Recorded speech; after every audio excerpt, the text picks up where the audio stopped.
तुमचं सर्वांचं स्वागत आहे. आपण कार्यक्रमाला सुरुवात करतोय. आजचा कार्यक्रम थोडा स्पेशल आहे. पुरुषांची उपस्थिती मला जास्त दिसते आणि बायकांची थोडी कमी दिसते. असं काय प्रमाण असतं का? पाऊस आहे म्हणून ठीक आहे. डॉक्टर साहेब आलेले आहेत. आपण त्यांचं स्वागत करूया आणि मी डॉक्टरांना स्टेजवर यायची विनंती करतो. या.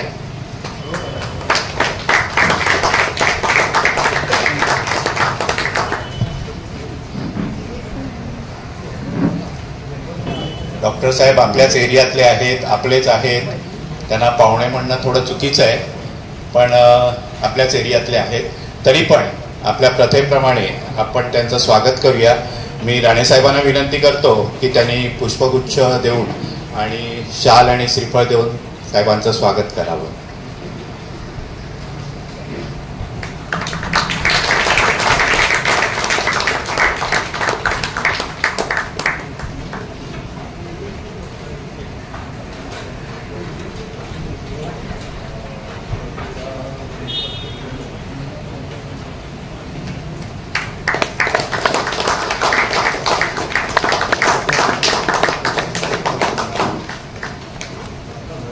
आपल्याला फार मोठा आधार आहे की आपल्याच एरियामध्ये असे डॉक्टर आहेत आणि जे आपल्या एका विनंतीला मान देऊन ते इथे आलेले आहेत. आता मी पुढची सूत्र शरद पोखरकर यांच्याकडे देतो. त्यांनी साहेबांची ओळख करून द्यावी. नमस्कार मंडळी. आचार्य यात्री कट्ट्यावरती आपल्या सगळ्यांचं मनापासून स्वागत करतो. मंडळी, या आचार्य यात्री कट्ट्यावरती आपण विविध प्रकारचे कार्यक्रम देण्याचा या ठिकाणी जेव्हाच्या स्थापनेपासून आज तागायत आपण वेगवेगळ्या प्रकारचे कार्यक्रम देण्याचा प्रयत्न केलेला आहे. त्याच्यामध्ये सांस्कृतिक कार्यक्रम आहेत, करमणूक प्रधान कार्यक्रम दिलेले आहेत आपण. त्याचप्रमाणे काही प्रतियश व्यक्तींच्या आपण मुलाखतीचा कार्यक्रमसुद्धा या ठिकाणी ठेवलेला आहे. तसेच भोंडला, मंगळागौर यासारखे सांस्कृतिक कार्यक्रमसुद्धा आपण या ठिकाणी दिलेले आहेत. एवढेच नव्हे तर डॉक्टर असतील किंवा वकील असतील, त्यांच्या पेशाचा आपल्या सर्वसामान्य आपल्या जीवनावरती कशा प्रकारचा त्याचा फायदा होईल, डॉक्टरांच्या सेवेचा फायदा होईल, वकिलांच्या सेवेचा कशा पद्धतीने फायदा होईल, तर ते सुद्धा आपण तशा प्रकारचा कार्यक्रमसुद्धा देऊन तोही दिलेला आहे आपण. आणि त्याचप्रमाणे काही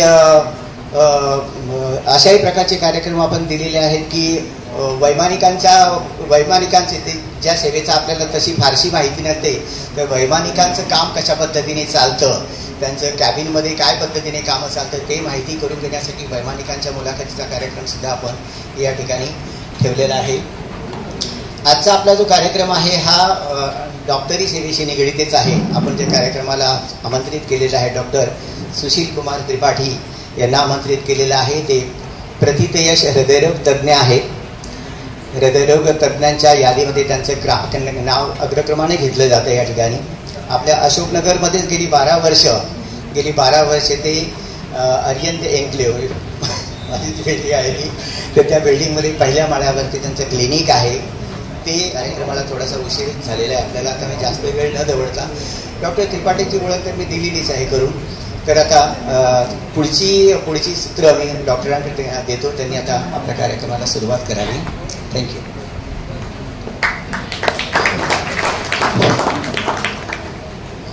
पहिला मला सगळ्यांचा नमस्कार करतो आणि आउटसेट हो मी पोखरकर साहेब, राणे साहेब त्यांनी सगळ्यांनी मला ही संधी दिली त्याच्याबद्दल त्यांचा धन्यवाद. आणि बरेच चेहरे मला असं ओळखीचे वाटतंय कारण माझे पेशंट राहिलेले आहे म्हणून मला एकदम इकडे होमली असं वाटते. तर आपण सुरुवात करूया चर्चेची. एक हृदयरोग विकाराबद्दल बरेच काही मिसकन्सेप्शन्स आहेत, बरेच काही ट्रीटमेंट बाबत आपल्याला एखाद्या वेळेस कन्फ्युजन आहे. हे सगळं वॉटेवर जे असेल तुम्ही मला विचारले, मीही सांगणारच आहेत. आणि त्याच्यामध्ये काही कन्फ्युजन असेल ते मी ते दूर केलं तर मला आनंद वाटणार आहे. तर मी त्याला सुरुवात करतो. हृदयरोगाचे सुरुवातपासून म्हणजे कसं कसं होऊ शकते आपल्याला आणि कसं त्याला ओळखायचं आहे. त्याच्यानंतर आपल्याला काही प्रश्न असतील देन मी त्याच्या आन्सर देणार आहे. पहिली गोष्ट असं आहे की हृदयरोग विकार हा जे आहे एक जन्मल्यापासून ते शेवटपर्यंत म्हणजे एकदम आपण म्हणतो 80, 90 किंवा 100 वर्ष जगणाऱ्या माणसाला कोणालाही कधीही होऊ शकतो. असं वयावर आपण ठरवायचे नसतो की ह्याला हृदयविकार आहे ह्याला नाही आहे, असं काही नसते. दुसरी गोष्ट, आपण बरेच वेळी म्हणतो आपल्याला काही हृदयाचा त्रास नाही, आतापर्यंत मला काहीच झालेलं नाही आणि आजच मला कसं काय झाला आहे आजार, हे पण एक खूप मोठा प्रश्न लोकांना पडतो. तर मी जर सुरुवात करेल, आपण ते मोठा आजार हृदयाचा म्हणजे हृदयविकार, ज्याला आपण हार्ट अटॅक म्हणतो. ते हार्ट अटॅक जे आहे तो एका दिवसात, 10 दिवसात किंवा महिन्यात होत नाही. ते खूप लॉंग प्रोसेस आहे आणि त्याला आपण बरेच वर्ष किंवा बरेच महिने दुर्लक्ष करत राहतो आणि मग एका दिवशी त्याला मोठा हार्ट अटॅक येतो आणि आपल्याला असं मनात पडते की आपल्याला काहीच नव्हतं आतापर्यंत आणि आज कसं काय झाला. तर त्याच्याबद्दल आपण थोडा डिस्कस करू. म्हणजे हृदयविकार त्याच्या बरेच कारणे असतात. एक तर आहे अनुवांशिक, म्हणजे ज्याच्यामध्ये आपण काहीच करू शकत नाही. आपल्याला फॅमिलीमध्ये, आई वडिलांमध्ये कोणाला असा आजार झालेला आहे तर आपल्याला सुद्धा हृदयविकार व्हायची शक्यता खूप जास्ती असते. म्हणजे दॅट इज कॉल्ड एज, आम्ही मेडिकल सायन्सेस म्हणतो नॉन मॉडिफायबल फॅक्टर, म्हणजे जे आपण त्याच्यामध्ये काही करू शकत नाही. पण जे एक मोठा चंक आहे, कारण आहे तो मॉडिफायबल फॅक्टर. म्हणजे का आपल्याला हार्ट अटॅक येतो, का हृदयविकार होते, त्याच्यात अगर सगळ्यात मोठं कारण जर मी सांगू ते आहे मधुमेह, डायबिटीज. आता इंडिया हा डायबिटीजच्या कॅपिटल झालेला आहे, capital whole over the world. म्हणजे सगळ्यात जास्ती almost 50% of the diabetes is in India. And diabetes हा एक मुख्य कारण आहे हृदयविकाराचं, हार्ट अटॅक होण्याचं. दुसरा कारण मोठा म्हणजे ब्लड प्रेशर. ब्लड प्रेशर जास्ती असल्यामुळे हार्ट अटॅक पण येऊ शकते. म्हणजे आपण आता जेव्हा पण पुढे जाणार, आपण टेस्ट करतो तर शुगर आणि ब्लड प्रेशर ह्याच्यावर लक्ष ठेवणं खूप महत्त्वाचं आहे. कारण जर शुगरची सुरुवात 30 वर्ष, 35 वर्ष किंवा 40 वर्षामध्ये झाली तर एक 5-10 वर्षामध्ये तो हार्टमध्ये असा एन्व्हायरमेंट तयार करतो की आपल्याला कधीही हार्ट अटॅक येऊ शकते. बरेच वेळी आपण BP 140-150 असते, आपल्याला काही सिम्पटम्स येत नाही, काही आपल्याला माहिती पडत नाही, आपण चेक करत नाही आणि आपण त्याच्या ट्रीटमेंटसुद्धा घेत नाही आणि मग एक दिवशी आपल्याला मोठा हार्ट अटॅक येतो आणि तेव्हा माहिती पडते ब्लड प्रेशर हा कारण होता. दुसरी गोष्ट, असं सोशल मीडिया आणि सामाजिक वातावरण असं झालेलं आहे की आपण जास्ती व्यायाम करत नाही. आधी कसं होतं, आपल्याला कुठे जायचं असलं तर आपण पायच जायचो, बोलायचो, चिठ्ठी. आता सगळ्या सोशल मीडियामुळे आपली हालचाल खूप कमी झालेली आहे. त्याच्यामुळे ओबेसिटी अँड बॅड लाईफस्टाईल हे एक अनदर हृदयविकाराचं एक मोठा कारण झालेलं आहे. तसं बरंच गोष्ट आहे, म्हणजे ॲडिक्शन्स असला, स्मोकिंग असला, अल्कोहॉल असला किंवा फिजिकल इनॅक्टिव्हिटी ते आहेच.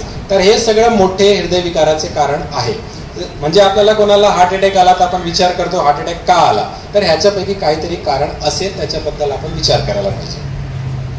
तर ह्याच्याबद्दल कोणाला काही विचारायचं असेल तर I am ready to answer, म्हणजे आपण त्याच्या प्रश्न उत्तर करू शकतो.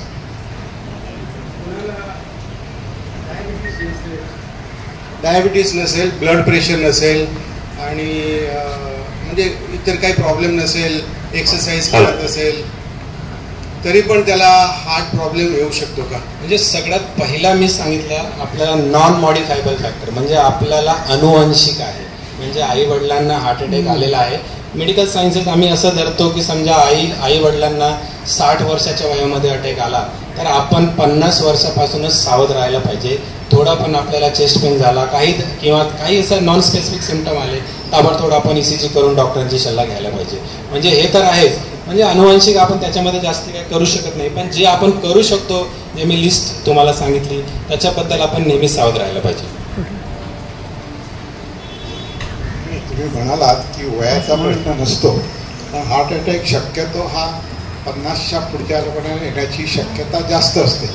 पण तरुणांना वगैरे काय येतो, किती अनुवंशिक तरुण जे आजकाल मुलं करतात, काही वेळा येतो 30च्या आत सुद्धा अटॅक येतो वाटतं, हे थोडंसं अचंबित वाटतं. 30च्या मी गेल्या 10 वर्षामध्ये 3 पेशंट माझे 15 ते 20 वर्षाचे होते, असे पण आहे. मी जेव्हा शिकत होतो कार्डिओलॉजी KM मध्ये मी शिकत होतो तेव्हा नेहमीच माझे पेशंट एक 45 ते 60 पर्यंत असायचं. पण जेव्हा मी प्रायव्हेट प्रॅक्टिस चालू केली इकडे कांदिवली बोरीवली एरियामध्ये, माझं ॲव्हरेज एज जे आहे ना ते 35 to 45 झालेलं आहे. म्हणजे ते खरंच म्हणतायत तरुण वयामध्ये हार्ट अटॅकच्या जे प्रमाण आहे ते खूपच वाढलेलं आहे आणि त्याचं मुख्य कारण आहे ते ओबेसिटी आणि फिजिकल इनॅक्टिव्हिटी. आणि खूप पेशंट्स असं आहेत ते स्मोकिंग करतात, त्यांना माहिती नाही आहे. 8 वर्ष 10 वर्ष स्मोकिंग हा एक खूप मोठा कारण आहे हार्ट अटॅक यायचं. तो हार्टची नसे जे असतात त्याला एकदम खराब करून टाकते आणि जेव्हा अटॅक पण येतो ते पण खूप मोठा असतो. म्हणजे कोणाही पेशंटला खूप मोठा अटॅक आला तर आम्ही एक बॅक ऑफ द माइंड ठेवतो की तो स्मोकिंग करत असेल असं. तर ते अशा प्रकारे खूप कारण आहेत. आणि बरेच एक गैरसमज पसरली आहे एक समाजामध्ये की कोविड वॅक्सिनमुळे पण तरुणांना हार्ट अटॅक येत आहे. तर तसं काही नाही आहे. कोविड वॅक्सिन आपल्या चांगल्यासाठी होती आणि हे एपिडेमिक कंट्रोल करण्यामध्ये खूप मदत केली. कोविड वॅक्सिनच्या हार्ट अटॅक तरुणांमध्ये होण्याचं काही घेणदेण नाही. स्ट्रेस एक खूप मोठा कारण आहे. त्याच्यानी स्ट्रेस बऱ्याचपैकी असं असते की आम्ही सायन्समध्ये बघितलं आहे की जेव्हा कोणालाही स्ट्रेस असला त्याच्या जे रक्तधमनी एवढी मोठी असते ना ती एकदम लहान होऊन जातो. त्याला स्पाझम म्हणतो आम्ही. तर स्ट्रेस नक्कीच एक खूप मोठा कारण आहे हार्ट अटॅक किंवा हृदयविकार असं यायचं. आपण अपॅरेंटली बघतो की एक असं फिजिकली फिट ज्याला स्मोकिंग नाही ड्रिंकिंग नाही असं ह्याला नाही ऑल ऑफ इट आपण बघतो की अरे त्याला एकदम कार्डियक अरेस्ट झालेला आहे. तर त्याचे प्रिडिस्पोजिंग फॅक्टर्स काही नसतात. मग असं का होतं ते? पहिला एक गोष्ट मी सांगतो, आपण दोन शब्द खूप इंटरचेंजेबली वापरतो. एक तर हार्ट अटॅक, दुसरा कार्डियक अरेस्ट. हार्ट अटॅक आणि कार्डियक अरेस्ट हे दोन वेगळी गोष्ट आहे. हार्ट अटॅक म्हणजे आपल्याला हृदयविकार झाला. कार्डियक अरेस्ट म्हणजे आपला हृदय चालणं बंद झाला. It is stop. म्हणजे कार्डियक अरेस्ट झाला. त्याला आपण रिवाईव्ह करतो. त्याला CPR असं म्हणतो आपण. CPR एक मोठा वेगळं सायन्स आहे. म्हणजे मी बोरकर साहेबांना रिक्वेस्ट करेल की maybe in some other time मी CPR तुम्हाला शिकवेल. पण इकडे आपल्याकडे मॅनिकिन्स आहेत आणि तो खूप मोठा एक इम्पॉर्टंट आहे. कारण की कोणालाही कार्डियक अरेस्ट बिल्डिंगमध्ये झाला तर त्याला एवढा वेळ भेटणार नाही की ते डॉक्टरला बोलवेल. म्हणजे त्याच्या नेबर, तिकडे असणारे वॉचमॅन किंवा कोणी अजून तरुण व्यक्ती ज्यांना कोणाला CPR येत असेल त्या माणसाची आपण जीव वाचवता येते. तर हा कार्डियक अरेस्ट झाला म्हणजे आपण CPR देतो. म्हणजे चेस्ट कम्प्रेशन देऊन हार्टला रिवाईव्ह करतो आणि मग पुढे जातो. तर हा कार्डियक अरेस्टचं मुख्य कारण त्याला आपण म्हणतो अरिथमिया. म्हणजे हार्टचं जे बीटिंग आहे ते इरेग्युलर होणे. म्हणजे हार्ट आपल्याला 1 मिनिटामध्ये 60 ते 90 वेळ ते बीट करतो. जर त्याची गती कमी झाली 30 वेळा 40 वेळा तेव्हा माणूस बेशुद्ध पडतो आणि कार्डियक अरेस्टमध्ये जातो. किंवा त्याची गती 150-200च्या वरती गेली तेव्हा पण हार्ट अचानक बंद पडतो आणि त्याला कार्डियक अरेस्ट म्हणतात. त्याच्यामध्ये मुख्य इलाज म्हणजे आपण ताबडतोब CPR द्यायचा आणि त्याला जेवढं लवकर होऊ शकेल त्याला हॉस्पिटलला पोहोचवायचा. पण CPR हा मात्र बिल्डिंगमध्येच ऑन साईट द्यायला पाहिजे. कारण 5 ते 10 मिनिटानंतर रिवाईव्ह करायची शक्यता खूप कमी होऊन जाते. तर आपण आता सध्या एक मी म्हणजे काय काय टॉपिकवर बोलायचं ते म्हटलं सगळं चॉकआउट करून येऊ. तर आपण दुसरं गोष्ट म्हणजे हार्ट अटॅक ह्याचं डायग्नोसिस कसं करायचं. आपल्याला बऱ्याच वेळी थोडा चेस्ट पेन वाटते, कधीतरी कोणाला ॲसिडिटी वाटते, कोणाला बॅक पेन वाटते, कोणाला आपण नेहमी वॉकिंग करत होतो पण आता वॉकिंग करण्याची स्पीड कमी झाली, ड्युरेशन कमी झालं, थकवा लवकर वाटायला लागला किंवा दम लागायला लागलं किंवा आपण जेवल्यानंतर खूप छाती भरून यायला लागली, इकडे नेकमध्ये दुखायला लागलं, शांदे दुखायला लागले. हे असा अनेक प्रकारचे सिम्पटम्स आहेत ज्याच्यामुळे हार्ट अटॅक असं आपण डायग्नोज करू शकतो. पण नुसतं आपण छातीमध्ये लेफ्ट साईडला दुखणारा तेव्हाच आपण हार्ट अटॅक म्हणणार अशी हा एक मिसकन्सेप्शन आहे, एक गैरसमज आहे. असं नसते. 20 to 30% मध्ये पेशंटमध्येच आपल्याला चेस्ट पेन जाणवतो बरंच. आणि एक मुख्य कारण आहे डायबिटीज. हार्ट अटॅकच्या डायबिटीजच्या पेशंटमध्ये चेस्ट पेन होतच नाही. आता सायलेंट हार्ट अटॅक येऊन गेला असं आपण म्हणतो. तर आपण नुसतं सिम्पटम्सवर ठरवायचे नसते की आपल्याला हार्ट अटॅक आलेला आहे की नाही आलेला आहे. सगळ्यात इम्पॉर्टंट आहे आपल्याला जेव्हा पण वाटलं की आपला अस्वस्थ आहे, आपल्याला ॲसिडिटी वाढली आहे, चेस्ट पेन होतोय किंवा दम लागतोय, सगळ्यात आधी आपण एक कार्डिओग्राम म्हणजे ECG करून घ्यायचं. जवळपास जिकडे असेल एक ECG करून आपण डॉक्टरांची सल्ला घेतली तर ताबडतोब हार्ट अटॅक किंवा असं काय आपल्याला टाळता येते. हार्ट अटॅक काय एका दिवसात होत नाही. 24 तास 48 तास आधी त्याचे बरेच काही सिम्पटम्स असतात. ते प्रिडिस्पोजिंग सिम्पटम्स त्याला आपल्याला यायला लागतात. तेव्हा जर आपण ते डायग्नोज केलं, लवकर पोचलो आपण डॉक्टरांकडे तर बरेच काही हार्ट विकार आहे त्याचा जे इफेक्ट आहे ते कमी करता येते. आपण बऱ्याच लोकांनी 2D इको केला असेल त्याच्यामध्ये हार्टच्या पंपिंग 60% 70% असं लिहिलेलं असते. तो नॉर्मल हार्टचं फंक्शन आहे. हार्ट अटॅकमुळे तो फंक्शन खूप खाली जातो. 30 ते 40 किंवा 20% जातो. आणि हा जाण्याचं मुख्य कारण म्हणजे आपण ते हृदयविकार डायग्नोज करण्यामध्ये उशीर केला.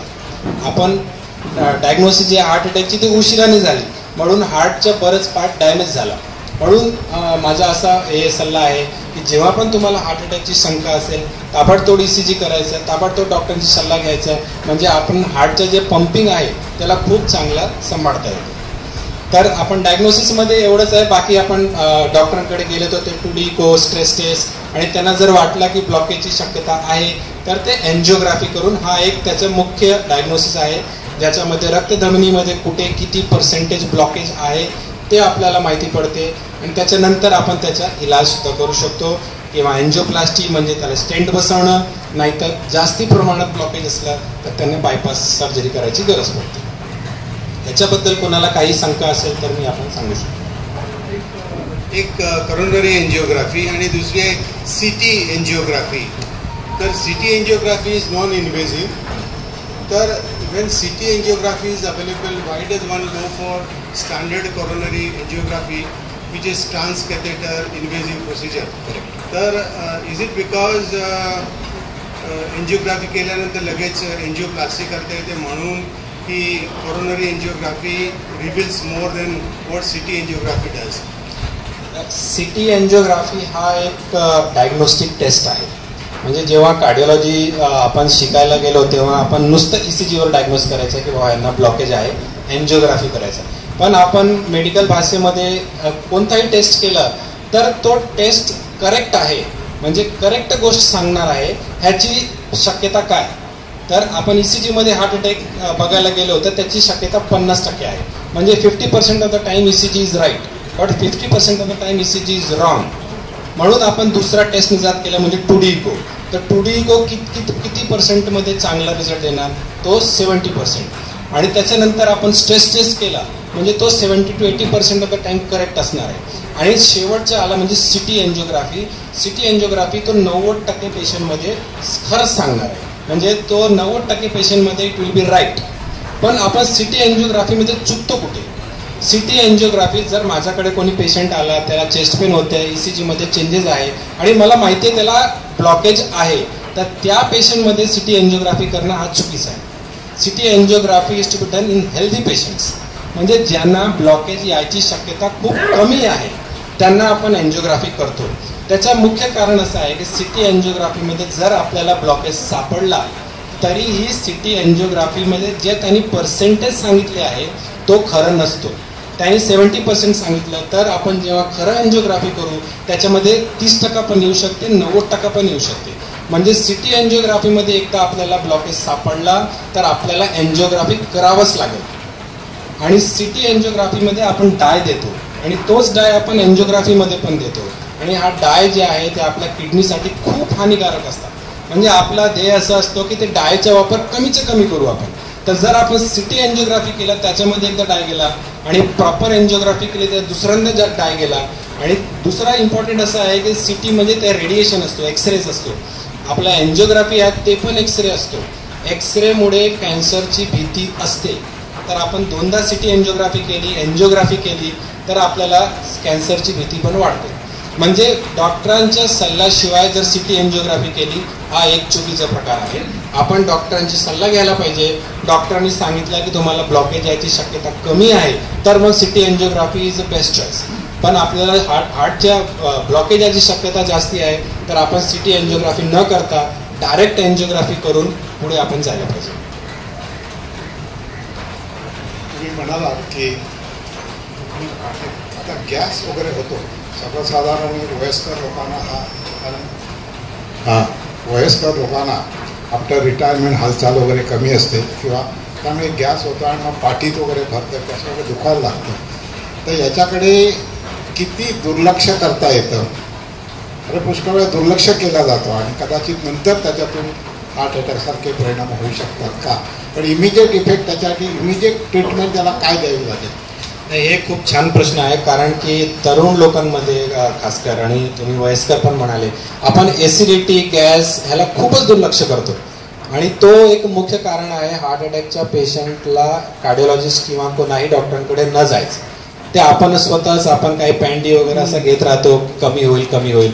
तर ॲसिडिटी मी तुम्हाला सांगतो हे खूप मोठं कारण आहे, खूप मोठा सिम्पटम्स आहे हृदयविकाराचा. मग त्याला इग्नोर नाही करायचं.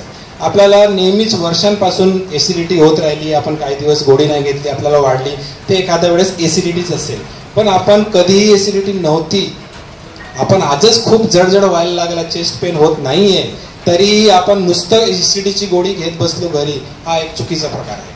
जेव्हा पण आपल्याला वाटलं पहिल्यांदा आपल्याला एवढं ॲसिडिटी होती आहे, आपल्याला कधीच ॲसिडिटी होत नव्हती, तर आपण ताबडतोब जाऊन ECG करून डायग्नोज करून पुढे जायला पाहिजे.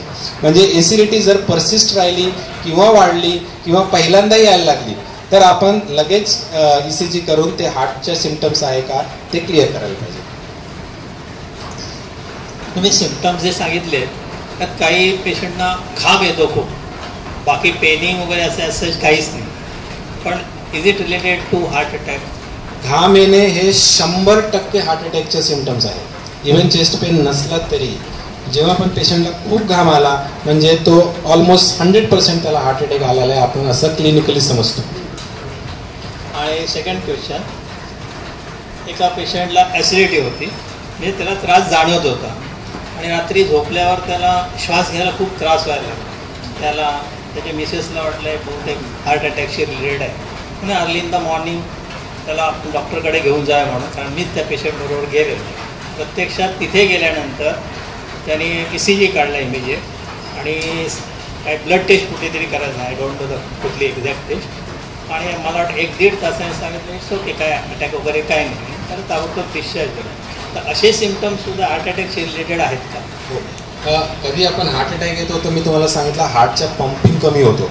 पंपिंग कमी होतं म्हणजे हार्ट फेल व्हायला लागतो, आणि जेव्हा हार्ट फेल व्हायला लागला, हार्टचं काम आहे रक्ताला पंप करणं, जेव्हा हार्ट फेल व्हायला लागला तेव्हा ते पंप करायचं ते कमी होते, म्हणून आपल्याला लंग्समध्ये म्हणजे फुफ्फुसमध्ये पाणी जमा व्हायचं चालू होतं, तेव्हा आपण दम लागायची सुरुवात असते, आणि कधी कधी जास्ती पाणी जमा झाला तर आपण जास्ती दम लागतो, म्हणजे हा एक हार्ट फेलियरचा सिम्पटम्स आहे.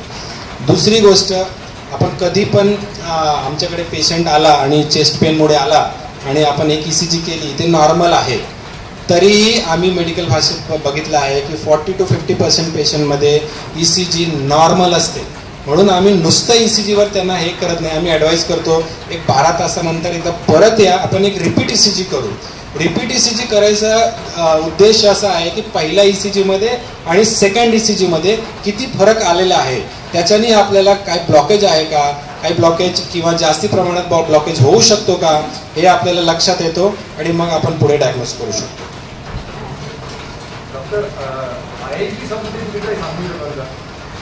ISD म्हणजे हा एक मेडिकल टर्म आहे, इश्चेमिक हार्ट डिझीज.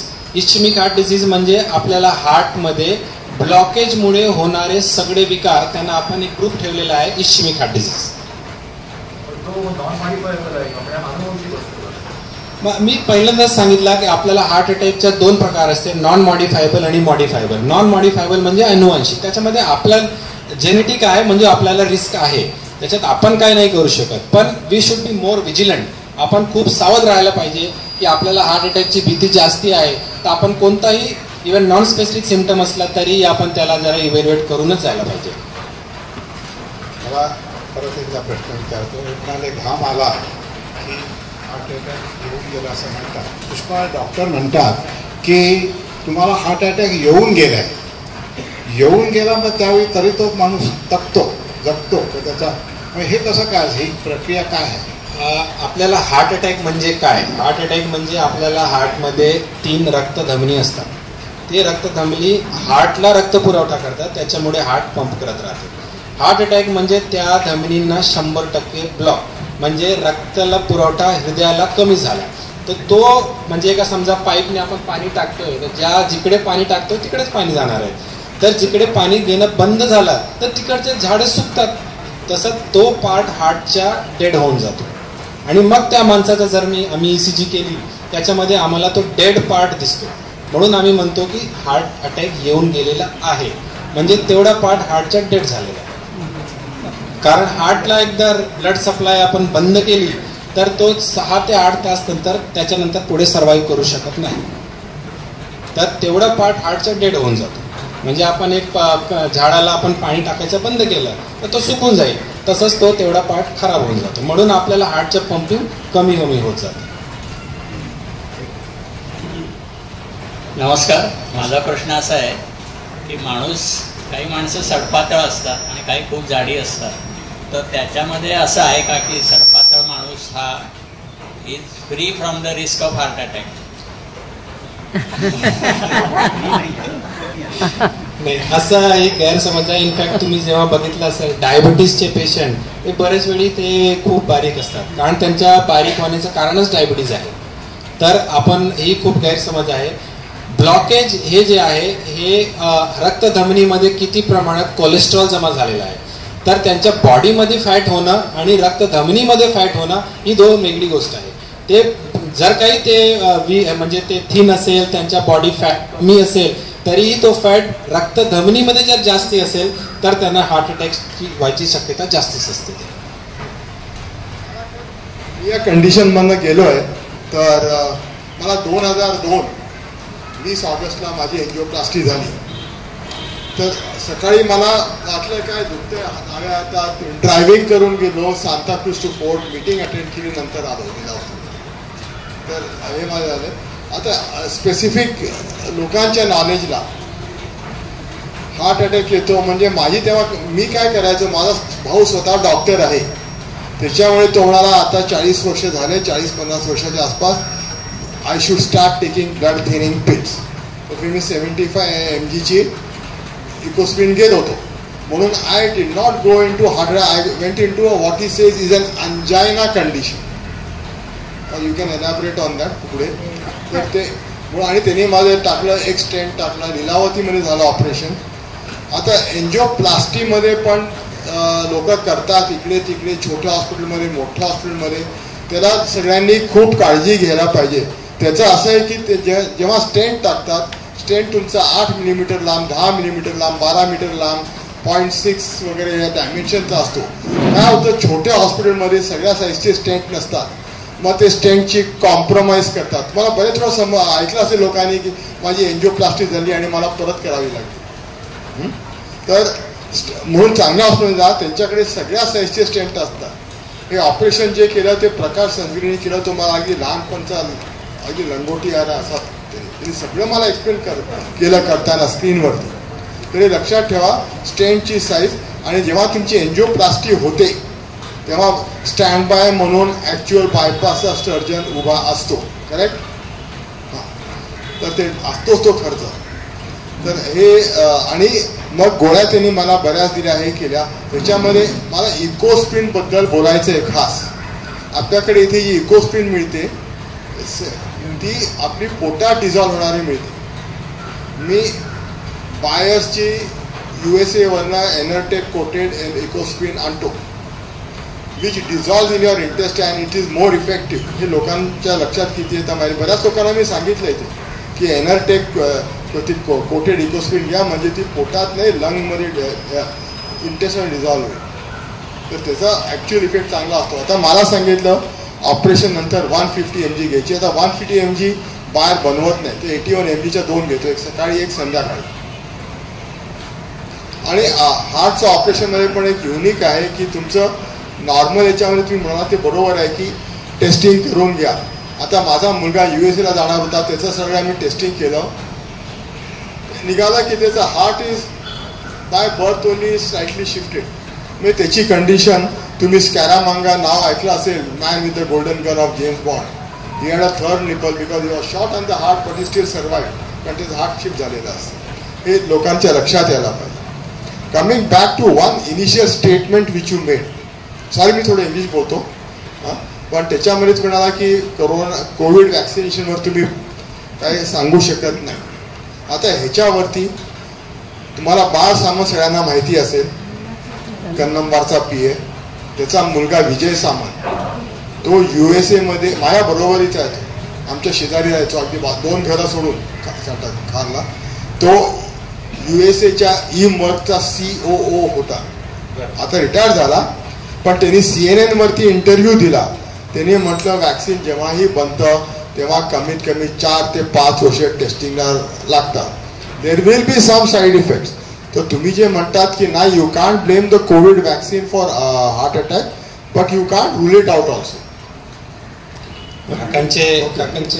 काकांचे प्रश्न खूप मोठे होते, तर आपण डेफिनेटली आन्सर करू. पहिला त्यांनी म्हणला अंजायना काय. अंजायना आपण ते हार्ट अटॅक बद्दल सगळं माहिती घेतली, म्हणजे त्याच्यावर मी येणारच होतो. अंजायना म्हणजे जेव्हा रक्त धमनीमध्ये ब्लॉकेज 100% नाहीये, तो 90% असू शकतो, 80% असू शकतो, 70% असू शकतो. म्हणजे आपल्याला रक्त पुरवठा हृदयामध्ये कमीच होते. पण जर तो कमी होत असला तेव्हा आपण जेव्हा काही थोडा एक्झर्शन केला, म्हणजे जे आपण रुटीनली काम करत नाही, जसं आपण एक मजला चढलो, आपण चढत नव्हतो, तेव्हा हार्टला तो कमी रक्त ते कमी पडतो आणि तेव्हा आपल्याला चेस्ट पेन व्हायला लागतं. त्याला आपण अंजायना म्हणजे चेस्ट पेन आहे. तो पण एक स्पेसिफिक सिम्पटम आहे हार्ट अटॅकचा. त्याला आपण डेफिनेटली असा काही व्हायला लागला तर आपण लगेच कार्डिओलॉजिस्टकडे जाऊन पुढे त्याचं हे करायला पाहिजे, इन्व्हेस्टिगेट. दुसरं ॲस्पिरिन बद्दल त्यांनी सांगितलं. ॲस्पिरिन हा एक म्हणजे it is a most important medicine आतापर्यंत, म्हणजे इट्स ऑलमोस्ट 6 डिकेड्स झालेला आहे हार्ट अटॅकच्या ट्रीटमेंट करताना. तर ॲस्पिरिन हॅज रिमेंड एक खूप मोठा एसेन्शियल ट्रीटमेंट त्याला म्हणतो ते राहिलेलं आहे. त्यांनी ॲस्पिरिन आधी बायर कंपनी ते जो ओरिजिनल मॉलिक्युल आहे त्यांनी बनवलेला आहे आणि काकांनी बरोबर सांगितलं तो पोटात डिझॉल्व्ह होणारी होती. आपल्या इंडियामध्ये ॲस्पिरिन बायर कंपनीचा भेटत नसतो कारण तो खूप महाग आहे, कारण आपण इंडियामध्ये एवढा अफोर्ड करू शकत नाही. पण ह्याचा अर्थ नाही आपण घ्यायलाच नको. आपल्याकडे जे काही ॲस्पिरिन भेटते ते पण खूप चांगला इफेक्ट आहे त्याचं, आणि त्याच्या पण बऱ्याच कंपन्या आहेत ज्यांनी एंट्रिक कोटेड बनवलेला आहे. इकोस्पिरिन ऑल्सो इज एंट्रिक कोटेड आणि त्याचा छान इफेक्ट येतो आपल्याला. तिसरा प्रश्न ते कोविड वॅक्सिन बद्दल. कोविड वॅक्सिन ते असं मान्य मी करतो कारण की डेफिनेटली कोविड आला 2020 मध्ये आणि by 2021 we started to taking, आपल्याला वॅक्सिन द्यायची आपण सुरुवात केली. म्हणजे एकूण डाटा जर असला आपल्याकडे तर एक 6 महिना ते 1 वर्षाचा आहे. पण आपण असं विचार केलं की किती लोकांची डेथ होत होती तेव्हा आणि किती लोकांची डेथ वाचवता आली. म्हणजे आपण जर 4 वर्ष किंवा 5 वर्ष थांबलो असतो डेटा कलेक्ट करण्यासाठी की ह्याच्यामुळे काय काय होऊ शकते, त्याच्यामध्ये किती लोकांचे जीव गेला असता आणि आपण कोविडला आपण ते मात देऊ शकलो असतो का, असा एक प्रश्न पडते. तरीही आपल्याला आता ऑलमोस्ट म्हणायला पाहिजे की 5 वर्षाचा डेटा झालेला आहे कोविडचा आणि कोविड वॅक्सिनचा. त्याचा पण बरंच त्याचे जे रिसर्च झालेला आहे त्याच्यामध्ये असं क्लिअर माहिती पडलं की कोणताही वॅक्सिन, कोविशिल्ड असलो, दुसरं असली किंवा ते अमेरिकेतली दिलेली वॅक्सिन असली, कोणताही वॅक्सिनमुळे हार्ट अटॅक किंवा असा काही प्रकार जे हार्टला होऊ शकतो तसा काही क्लिअरली सापडलेला नाहीये. आणि आपण जेव्हा कोणाला ब्लेम करतो की बा ह्याच्यामुळे झालेला आहे, त्याच्यामध्ये आपल्याला सिग्निफिकंट अमाऊंट पाहिजे. म्हणजे 10 लोकांना वॅक्सिन दिली, 10 लोकांनाही हार्ट अटॅक आला, तेव्हा आपण मान्य करतो. 10 लोकांना वॅक्सिन दिली, एकाला हार्ट अटॅक आला, तेव्हा आपण वॅक्सिनमुळे झालेला आहे हे सांगायला आपल्याला एव्हिडन्स नसते असं आपण म्हणतो. हे काकांच्या बरोबर आहे. स्टेंट कसं असते, आपल्याला रक्तधमनी समजा एक 40 मिलीमीटरचा आहे, आपण हे सगळं मिलीमीटरमध्ये मोजतो कारण खूप लहान असते, तो 40 मिलीमीटरचा आहे. तर त्याचप्रमाणे आपल्याला स्टेंट पण असते. म्हणजे ब्लॉकेज जर 10 मिलीमीटरचा असला तर आपण 12-14 मिलीमीटरचा स्टेंट टाकतो. ब्लॉकेज जर अजून मोठा असला तर 20 mm टाकतो. म्हणजे आपल्याला जे एन्जिओग्राफी नंतर हे ठरवतो की ब्लॉकेजची साईज किती. एकाप्रमाणे जसं आपला कार्पेंटर काम करतो, जसं त्याचं साईज आहे ते सगळं मोजून टाकतो, ते आपल्याला करावंच लागतं. कारण की न बघता आपण एकदम मोठा काही टाकून दिलं तर त्याचं काही पुढे जाऊन आपल्याला परत ब्लॉकेज व्हायची भीती असते. शेवटी स्टेंट हा आपला शरीराचा भाग नाही, हा एक कृत्रिम भाग आहे. म्हणजे तो त्याची पुढे जाऊन त्याच्यामध्ये परत ब्लॉकेज यायची किंवा लगेच ब्लॉकेज यायची ही शक्यता जास्ती असते. म्हणून आपण पूर्ण सावध घेतो आणि एकच ॲस्पिरिन नाही, त्याच्यानंतर एक अजूनही ब्लड थिनर टॅबलेट म्हणजे 2 ब्लड थिनर टॅबलेट 1 वर्षासाठी देतो आपण आणि त्याच्यात नंतर एक ब्लड थिनर पूर्ण आयुष्य चालू ठेवतो. बरेच वेळी असं पेशंट येतात, हार्ट अटॅक झाला, ट्रीटमेंट झाला, आता मला बरं झालेलं आहे, आता मी गोळी बंद करणार. हे खूप चुकीचा प्रकार आहे. तुमच्या 1 ते 2 गोळी, त्याच्यामध्ये एक ब्लड थिनर आणि एक कोलेस्ट्रॉल कमी करायची गोळी ही तुम्हाला लाईफ लॉंग घ्यावं लागेल. त्याचं कारण काय की आपण हार्ट अटॅक आला ते आपण ब्लॉकेज उघडलं, स्टेंट टाकलं, पण परत हार्ट अटॅक दुसऱ्या नसमध्ये येऊ नये याची काळजी त्या स्टेंटनी घेतलेली नाहीये. याची काळजी आपण ब्लड थिनर आणि कोलेस्ट्रॉलची गोळी ह्याच्यामुळे कमी करता येते. तर बरेच काही सिम्पटम्स वगैरे आपण डिस्कस केलं. त्याच्यानंतर हार्ट अटॅक आला तर मुख्य इलाज काय, आपण म्हणजे इमिजिएटली काय करायला पाहिजे, आपण ते तुम्हाला सांगितलं, आपण ताबडतोब ECG करून डॉक्टरांकडे जायचं.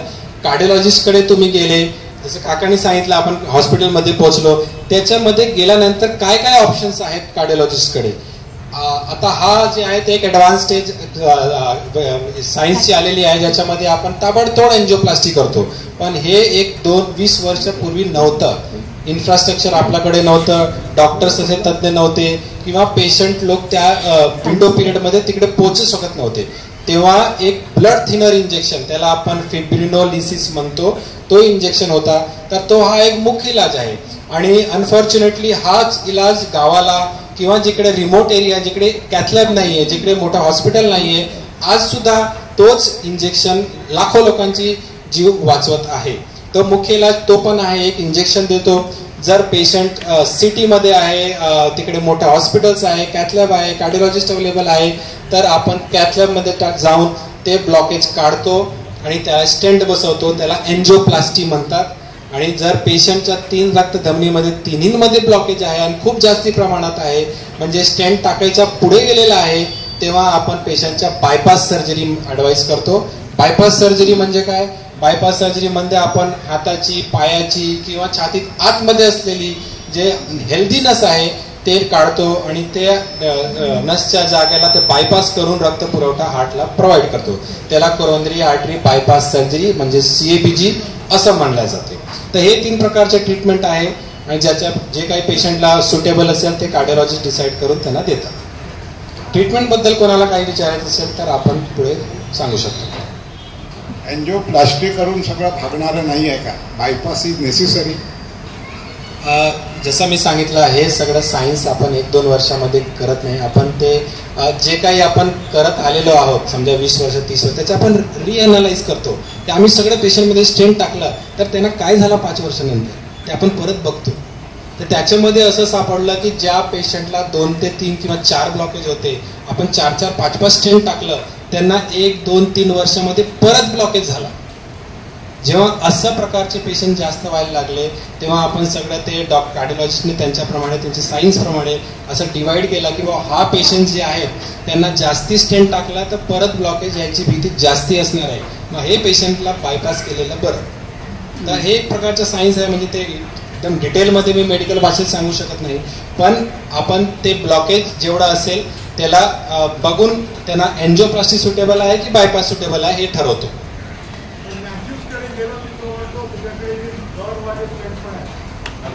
Unfortunately doctor Mathews sir is expired 6 months back आणि ते त्यांच्याबद्दल बोलायचं असलो की ते he was a first person to do angioplasty in India. 1985 मध्ये त्यांनी पहिली एन्जिओप्लास्टी भारतात केली. ते खूप छान एन्जिओप्लास्टी करायचे. मी शिकलोय त्यांच्याकडे, म्हणजे KM हॉस्पिटलला ते अटॅच होते, मी तिकडे शिकलो. पण हे स्टेंटचे जे प्रकार आहे ते it is a continuous process. आपण आधी एक स्टेंट टाकला, तो 10 वर्ष चालला, त्या सायन्सने पुढे आणलं की बा हा एक अजून चांगला स्टेंट आहे, 20 वर्ष चांगला आहे, तर दिस विल गो ऑन. आपलं मोबाईलचे मॉडेल कसं आहे, तो iPhone 14, 15, 16 असा होत राहणार आहे ते पुढे. टॅबलेट जिभेखाली ठेवायला सांगतो जेव्हा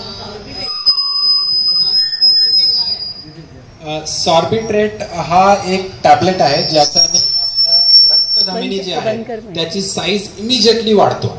म्हणजे ती रक्तधमनी जर 2 मिलीमीटरची असली, आपण सॉर्बिट्रेट ठेवली तर ती 3 मिलीमीटरची होऊन जातो. म्हणजे इमिजिएटली हार्टला रक्त पुरवठा वाढवता येते.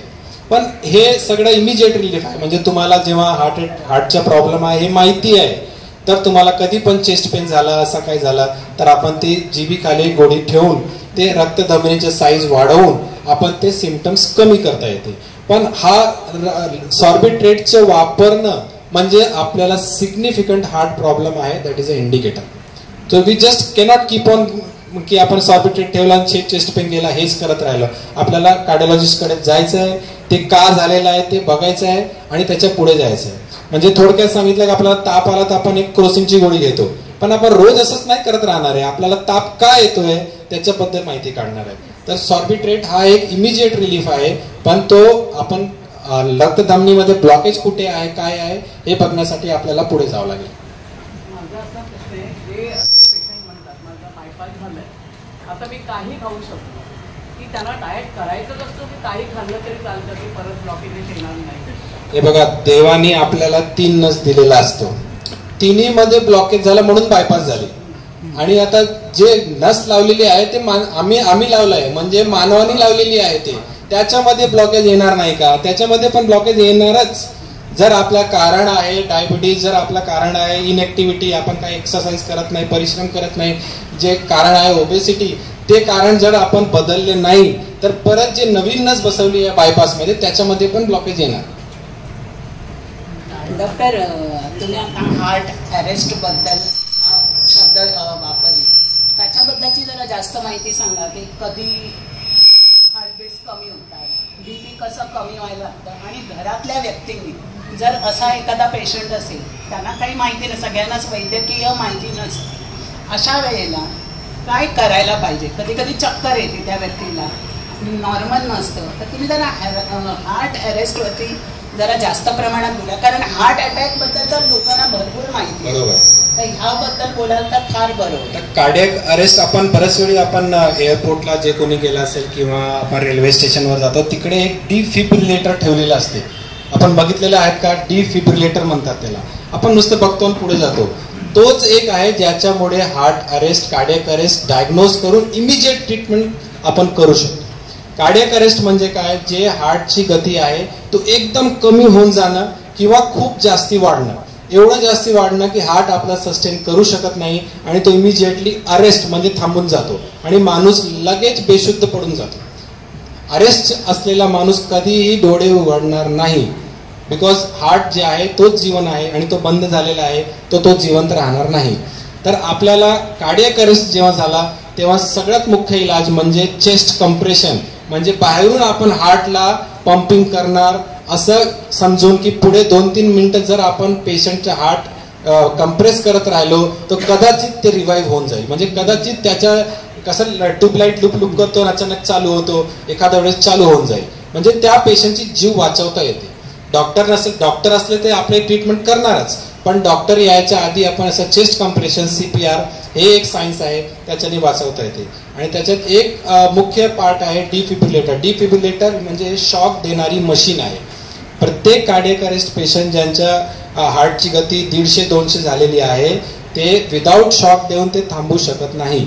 त्यासाठी आपल्याला डिफिब्रिलेटर लागतो. आणि unfortunately most of the societies, most of the इकडे जे मोठे मोठे प्लेसेस आहेत तिकडे डिफिब्रिलेटर नाही आहे. म्हणजे आपला अशोकनगर एरियामध्ये कोणाला जर कार्डियक अरेस्ट झाला तर आपल्याला डिफिब्रिलेटर नाहीच आहे कुठे. तर हा एक प्रकार आहे, याच्याबद्दल समाजाने, गव्हर्नमेंटने, बरेच लोकांनी लक्ष द्यायला पाहिजे. आणि डिफिब्रिलेटर हा खूप मोठा महाग हे मशीन नाही आहे, तो 20 ते 30 हजारामध्ये येतो.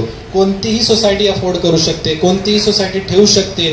त्यांना शिकवणं घेत असते, म्हणजे आपण हॉस्पिटलमध्ये जाऊन डॉक्टरांकडनं बऱ्याच लोकांकडनं शिकू शकतो की आपण शॉक कसा द्यायचा.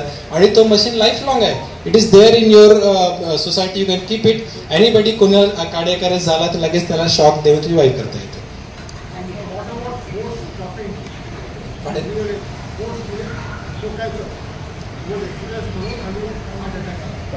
हा कफिंग म्हणजे हा एक स्ट्रेन आहे. स्ट्रेन म्हणजे आपण जे थोरेक्स आहे आपला जे रिब केज आहे त्याच्या आतला प्रेशर खूप वाढवतो आणि एकदम जास्ती प्रेशर वाढवलं तर शेवटी हार्टची जी नस आहे त्याचे थिकनेस 2 ते 3 मिलीमीटर असतो. तो एखाद्या वेळेस फाटेल आणि आपल्याला मोठा हार्ट अटॅक येईल. तो एक प्रकार आहे. हॅलो,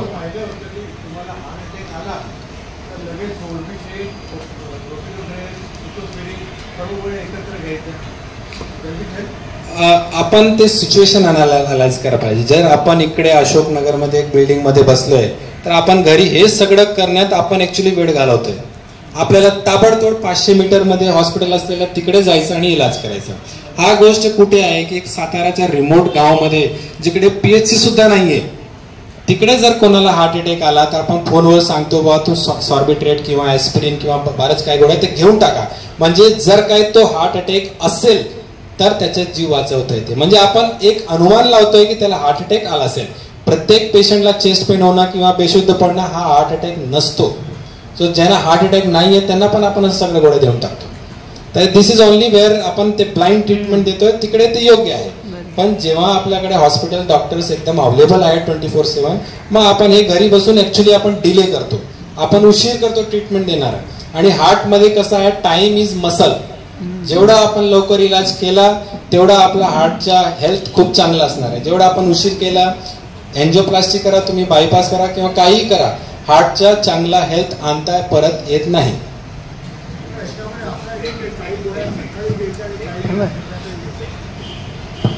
डॉक्टर, एक लहान मुलांच्या बाबतीत प्रश्न मगाच्या विचारत होता. लहान मुलांनी जन्मजात हृदयाला होल असतं असं एक, आणि त्याच्यानंतर त्यांना ऑपरेशन वगैरे करायला लागतं बाहेर पडतं. तो काय हृदयाचा आजार आहे त्याच्याबद्दल? त्याला आपण कंजेनायटल हार्ट डिसीज असं म्हणतो. म्हणजे हार्टचे जे एक स्ट्रक्चर आहे किंवा 4 चेंबरचे हार्ट आहे आणि ते 4ही चेंबर्स सेपरेटेड आहे. म्हणजे एका चेंबर मधला ब्लड दुसऱ्या चेंबरच्या ब्लडमध्ये मिक्स नाही व्हायला पाहिजे. कारण की प्रत्येक चेंबरच्या ब्लडच्या जे ऑक्सिजन कंटेंट असते ते वेगळं असते. ते वेगळ्या वेगळ्या part of the body supply करतात ते ऑक्सिजन. म्हणजे ते मिक्स नाही व्हायला पाहिजे. जेव्हा अनफॉर्च्युनेटली दुर्दैवाने ते 2 चेंबर मधला एक जे पडदा आहे तो छिद्र असतो, तेव्हा दोन्ही चेंबरचे रक्त मिक्स होतात आणि त्यामुळे पेशंटला, ते लहान बाळांना ते निळं पडतात किंवा ते हार्ट फेलमध्ये जातात. त्याला आपण कंजेनायटल हार्ट डिसीज असं म्हणतो. तो छिद्र हृदयाच्या कोणताही पार्टमध्ये असू शकते. तर त्याचा इलाज म्हणजे आपण त्याला सगळ्यात मोठा 2D इको करणार, त्याच्यामध्ये त्याच्या काय कुठे काय हे शंट आहे म्हणजे कुठे छिद्र आहे ते आपण सापडतो आणि त्याच्या आपण ऑपरेशन करून, त्याला इलाज म्हणजे ऑपरेशनच आहे त्याला आपण. आणि लवकर ऑपरेशन करायला पाहिजे. कारण की जर तो 6 महिन्याचा असला किंवा 1 वर्षाचा असला, बऱ्याच वेळी आपण असं म्हणतो की तो जरा मोठा झाला, जेव्हा वजन वाढला तेव्हा ऑपरेशन करू. पण 2-3 वर्षानंतर तो इनऑपरेबल म्हणजे ते ऑपरेशन करणं सारखं नसते. म्हणजे त्याला आपण ऑपरेशन करू शकत नाही. ऑपरेशन केला तर त्याला जास्ती त्रास होईल असं होऊन जातो. म्हणजे इरिव्हर्सिबल डॅमेज होऊन जातो. म्हणून आपल्याला जेव्हा असं काही आपले लहान बाळ निळे पडायला लागले किंवा त्यांचे वजन खूप कमी व्हायला लागलं किंवा ते खूप असं दमानी व्हायला लागले, आपण ताबडतोब डॉक्टरांकडे जायचं. ते स्टेथोस्कोप ठेवून सुद्धा सांगू शकतात की त्याच्यामध्ये छिद्र आहे का, आणि 2D कोणी कन्फर्म करून आपण ताबडतोब त्याच्या सर्जरी करतो.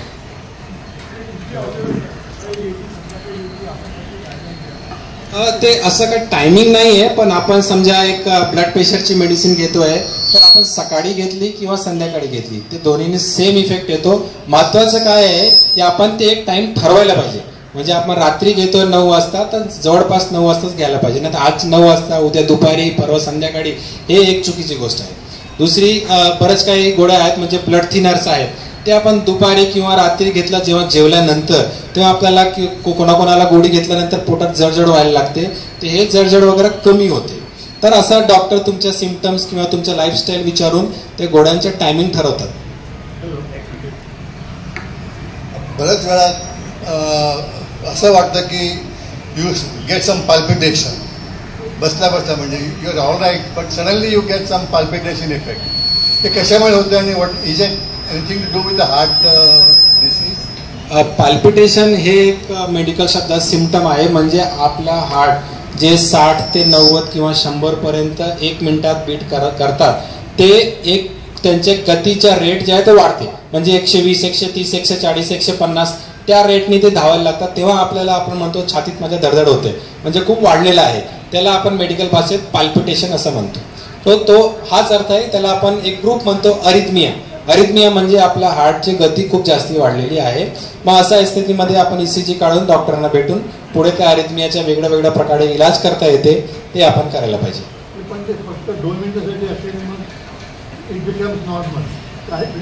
हा, अशा स्थितीमध्ये जोपर्यंत आपण असा पेशंटच्या ECG काढत नाही तोपर्यंत आपण सांगू शकत नाही की त्याला अरिथमियाच आहे म्हणून.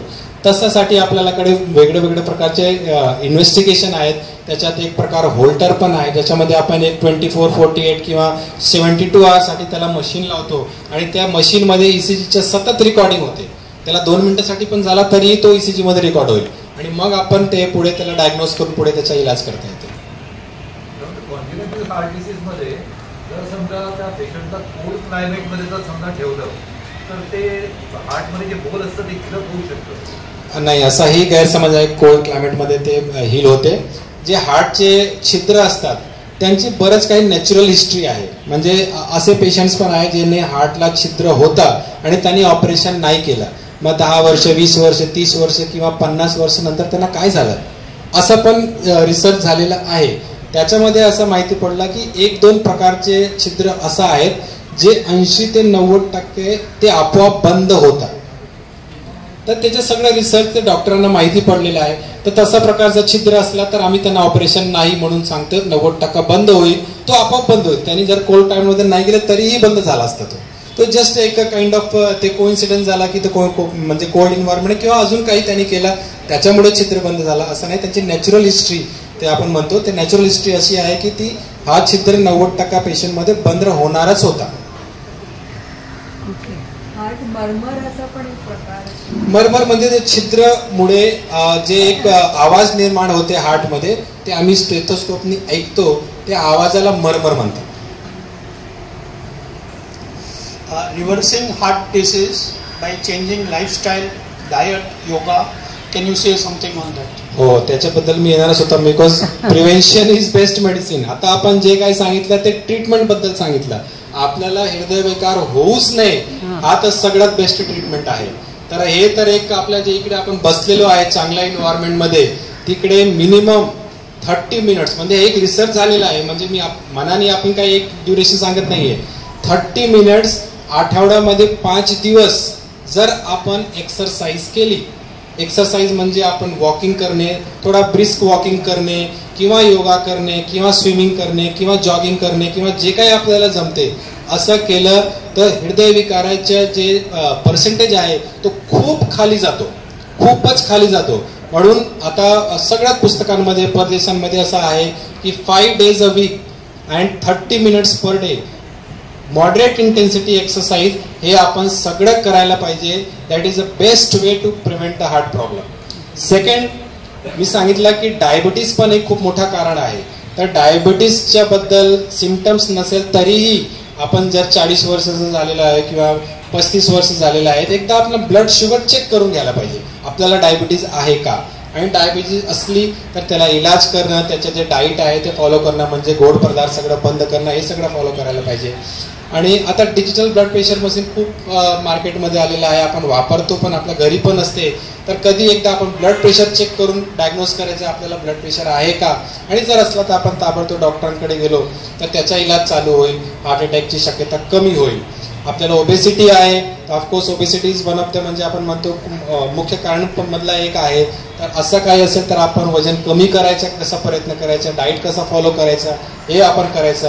स्मोकिंग किंवा अजून काय बॅड हॅबिट्स असेल तर ते आपण बंद करून हे पुढे आपण हेल्दी लाईफस्टाईल कसं आणता येते ते सगळं करायचं. हे सगळं एक मुख्य प्रकार आहे ज्याच्याने आपण हार्ट अटॅक ते प्रिव्हेंट करू शकतो. थायरॉइड आणि हार्ट अटॅकचे संबंध नाहीये, पण थायरॉइड आणि हार्टचा संबंध आहे.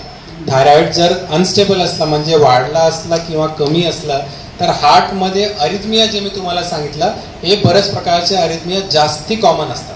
मग आपण थायरॉइड चांगला ठेवलेला हे एक त्याच्या अपेक्षित असते, पण डायरेक्टली थायरॉइडमुळे हार्ट अटॅक येत नाही, हार्टवर परिणाम पडतो त्याचा.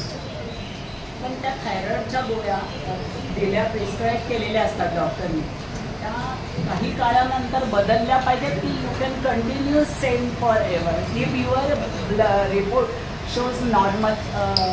नाही, हे बघा आपण आयुष्यात 20 वर्ष असताना 60 किलो होतो, 30 वर्षांना 100 किलो होतो, 35 वर्षांना परत 80 किलो होतो.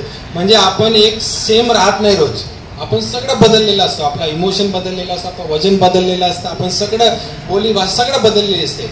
तसंच आपल्या आतमधला जे थायरॉइड ग्लँड आहे त्याच्या जे प्रोडक्शन आहे थायरॉइड हार्मोन ते डेली चेंज होत राहतात.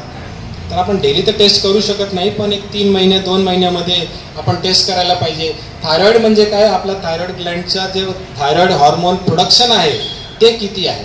तर जो त्याच्या प्रोडक्शन कमी जास्त होत राहिला तर आपण गोळ्यांचा डोस पण कमी जास्त करणार, तशा प्रकारे तो ट्रीटमेंट केला जातो. कोलेस्ट्रॉल कमी करण्यासाठी काय मिळेल, त्याच्यासाठी रेग्युलर टॅबलेट घ्यायला पाहिजे की इतरही काही उपाय आहे? कोलेस्ट्रॉल जेव्हा कमी करायचा असा एक पडला तर आपण जेव्हा लिपिड प्रोफाईल केली त्याच्यामध्ये आपल्याला कोलेस्ट्रॉल जास्त पडलं तर आपण सगळ्यात आधी पेशंटला इव्हॅल्युएट करतो की जे जास्त कोलेस्ट्रॉल त्याच्या शरीरात आहे त्याच्या बॉडीवर इफेक्ट आलेला आहे का, त्याला काही ब्लॉकेज हार्टमध्ये येतात का किंवा त्या ब्रेनमध्ये ब्लॉकेज येतात का किंवा पायामध्ये येत आहेत का किंवा किडनीमध्ये येत आहेत का.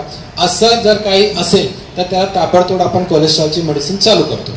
जेव्हा आम्ही इव्हॅल्युएट केल्यानंतर असं सापडलं की त्याच्या कोलेस्ट्रॉलचा अद्याप म्हणजे आतापर्यंत त्याचा इफेक्ट नाही आलेला आहे तर तेव्हा आपण पेशंटला एक चान्स देतो की आपण डाएट आणि एक्सरसाइजने ते कोलेस्ट्रॉल कमी करायला पाहिजे.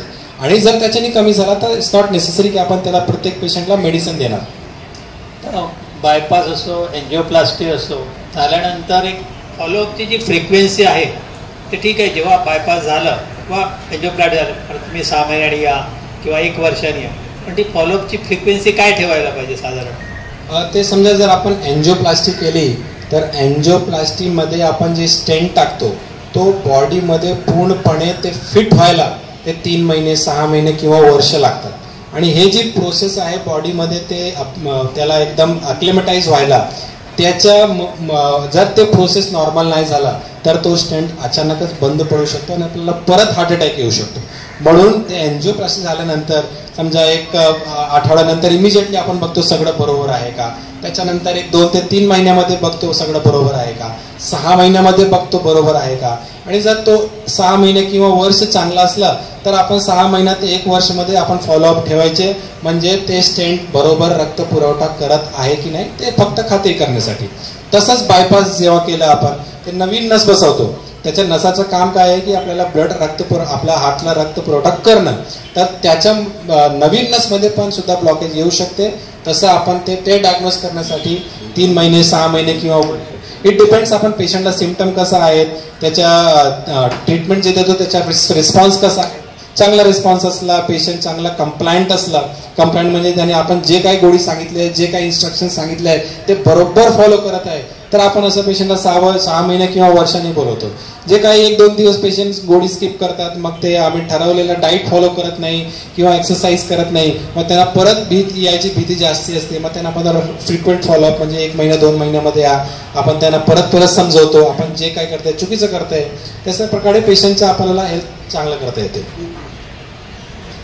एक घटना तुम्हाला सांगतो. कार्डिओलॉजिस्ट असोसिएशन ऑफ इंडिया आहे, त्यांचं एक फंक्शन होतं मुंबईला हॉटेलमध्ये आणि त्या ठिकाणी डॉक्टर देवी शेट्टी आणि डॉक्टर सक्सेना वगैरे नामांकित कार्डियक सर्जन्स आणि कार्डिओलॉजिस्ट होते आणि तिथे चीफ गेस्ट येऊ शकले नाही आणि माझा ओळखीचा होता organiser, so I was on the stage also. तर त्यावेळेस डॉक्टर सक्सेना आहेत बॉम्बे हॉस्पिटलमध्ये, सिनियर कार्डियक सर्जन आहेत. तर त्यांना एक असेच प्रश्न विचारत होते. एकाने विचारलं की तुम्ही एवढे मोठे मोठे सर्जन आहात, कार्डियक सर्जन, तर तुम्ही आम्हाला असं काही सांगू शकाल का की ज्याच्यामुळे आम्हाला कधी हार्ट अटॅक येणारच नाही. तर त्याने एक एवढं छान उत्तर दिलं, म्हणा is very simple, you die young.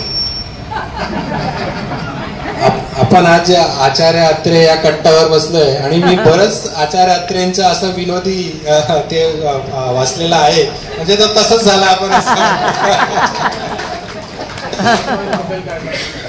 बऱ्याचशा जाहिराती बघतो की अमुक एक तेल कोलेस्ट्रॉलसाठी चांगलं आहे, अमुक एक वापरलं तर ते चांगलं आहे, तर त्याच्याबद्दल आपण काय? अच्छा, हा एक इम्पॉर्टंट प्रश्न आहे. तेल आपण जर केमिकली बघितलं तर 2 प्रकारचे असतो, एक सॅच्युरेटेड फॅट, एक अनसॅच्युरेटेड फॅट ज्या तेल असतात. तर आपण हे केमिकल भाषेत झालं, पण ह्याच्या आपण डिफरेन्शिएट करायचं कारण काय? कारण की जे आपल्या रक्तधमनीमध्ये फॅट जे जमा होतो तो सॅच्युरेटेड फॅट असतो. सॅच्युरेटेड फॅट म्हणजे काय? आपण तेलाला जर गरम केला तर तो सॅच्युरेटेड फॅटमध्ये कन्वर्ट होतो.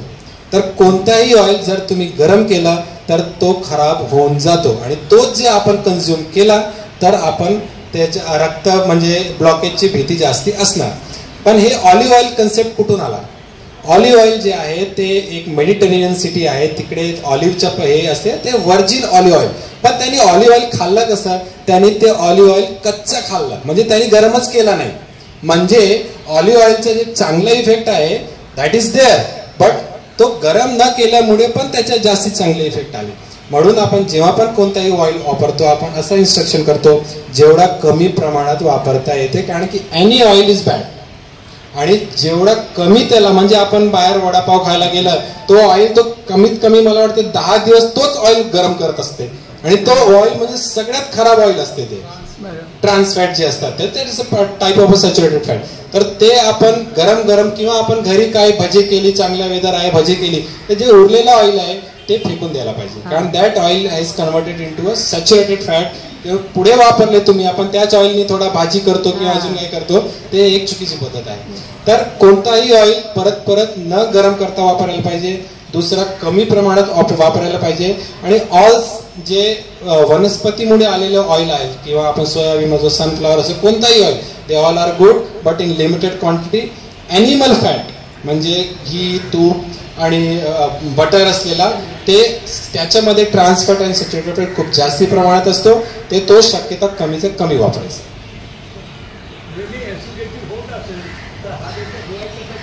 आपण किती वेळा सांगितलं, ऍसिडिटी हा एक सिम्पटम आहे हार्ट अटॅकचा. आणि जर आपल्याला परत परत ते ऍसिडिटी होत आहेत, आपण ताबडतोब डॉक्टरांना भेटायच्या, ECG आणि पुढे डायग्नोज करून त्याला क्लिअर. त्याच्या वेगळ्या वेगळ्या प्रकार आहे. कोणाला अजीर्ण वाटतो, कोणाला ढेकर जास्ती येते, कोणाला आपला पोट फुगल्यासारखा वाटतो, फ्लॅट्युलन्स म्हणतो आपण, बेल्चिंग म्हणतो.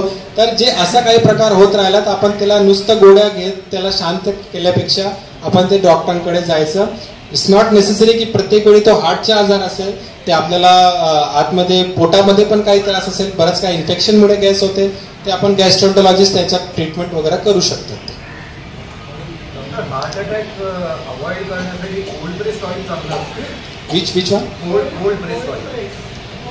हा, तो एक प्रकार मी तुम्हाला सांगितलं. कोणताही ऑइल वापरा ज्याच्यामध्ये सॅच्युरेटेड फॅट कमी आहे, ट्रान्स फॅट कमी आहे आणि क्वांटिटी कमी आहे, that is enough for best oil for us. Two questions. One is, does sonography also have the risk of radiation? And other one. That's one question. Second question is, what about the variables when monitoring the blood pressure and all that?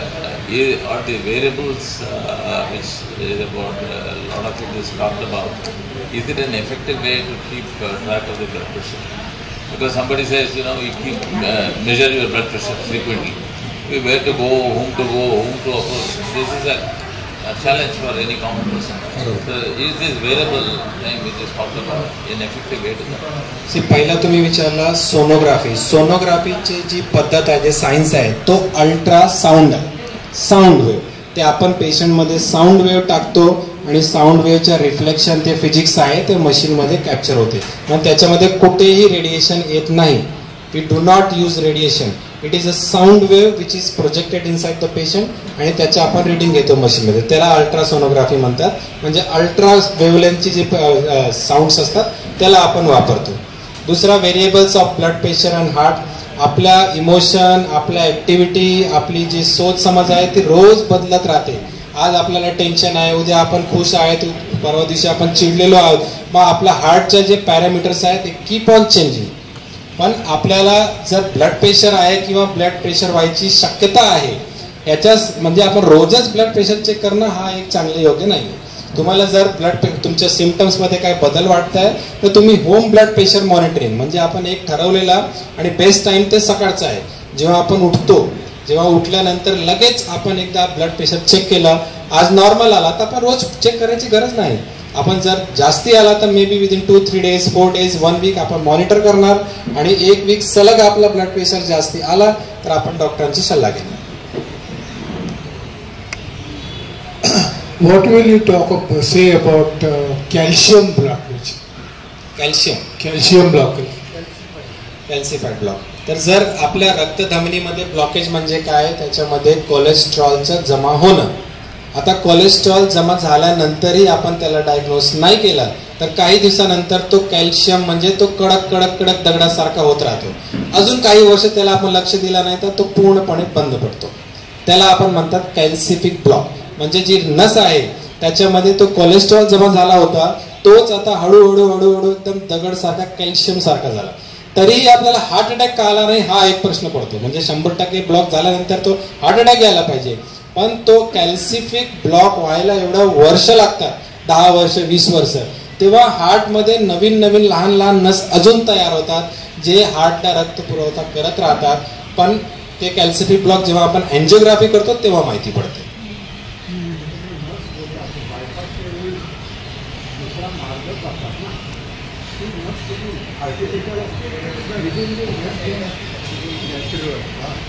ती नस वापरतात ते weather ती within our body असते की artificial नस वापरतो? नाही, आपण जे बायपाससाठी नस वापरतो ते आपल्या बॉडीचाच पार्ट असतो. जेव्हा आपण एन्जिओग्राफी करतो तेव्हा हार्टमध्ये असं बरंच काही नसे आहेत ज्यांच्यात जास्ती फारसं फंक्शन नाही आहे. ते आपण ठरवलेलं असतो 6-7 नस आहेत, त्यांची पण एन्जिओग्राफी करून बघतो ते हेल्दी आहेत का, आणि त्याच्यामध्ये 6-7 नसांमध्ये आपल्याला 2-3 नस चांगले मिळाले तर तोच काढून आपण वापरतो. आपण आर्टिफिशियल नस वापरत नाही. It is the our own body part नस which we use. Sir angiography अगर कोई पेशेंट 1 या 2-3 बार करते हैं और 50% प्लाक सपोज डायग्नोज हुआ पहली बार में, मेडिकल मैनेजमेंट डॉक्टर करते हैं बराबर, दूसरी बार भी एंजियोग्राफी 5 साल के बाद या 4 साल के बाद करता है, तो सर ऐसा है चांसेस कम होने का चांसेस है कि 50 से कम होता ही नहीं है एंजियोग्राफी में अगर डाइट आपका मेडिकल बराबर लेते हैं?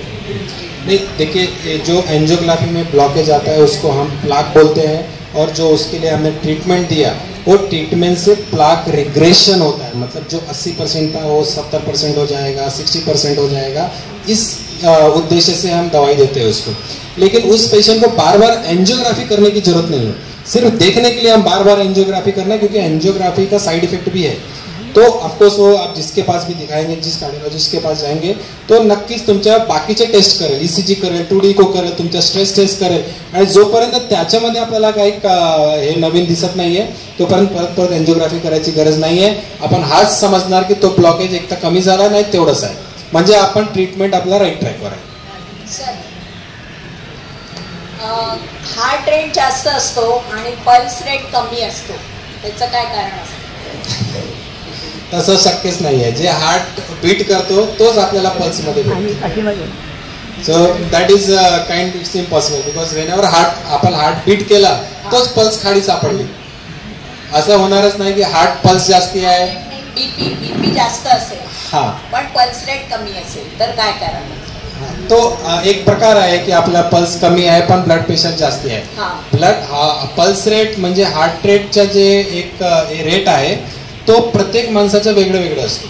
म्हणजे कोणी ते घाबरूट माणूस असेल, ज्याला जास्ती खूप घाबरट असेल तो त्याचा पल्स रेट बऱ्याचपैकी नॉर्मली जास्ती असतात. किंवा कोणी एक ॲथलीट असेल किंवा जिम करणारे असेल त्याचा पल्स रेट खूप कमी असतो. तर हा एक प्रकारचा ते फिजिओलॉजिकल व्हेरिएशन आहे. त्याच्या ब्लड प्रेशरची फारसं काही कनेक्शन नाही आहे. ब्लड प्रेशर असला, पल्स रेट कमी असली किंवा जास्ती असला, आपल्याला त्याचं ट्रीटमेंट करावंच लागतं.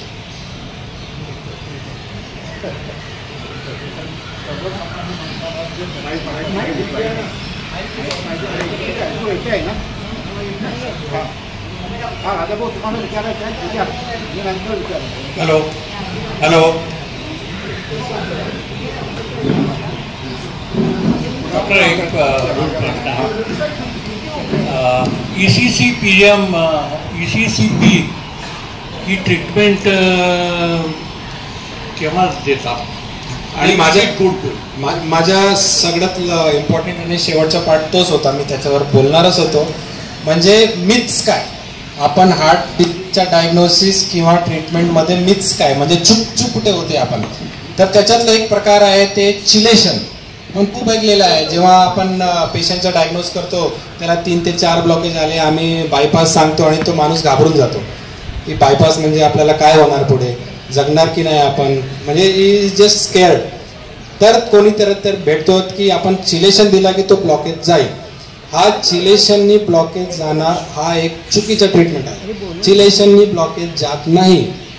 चिलेशन एक प्रकारची सायन्स होती जे सायन्सने इव्हॅल्युएट केलं की आपण हा ट्रीटमेंट कोणाला देऊ शकतो का.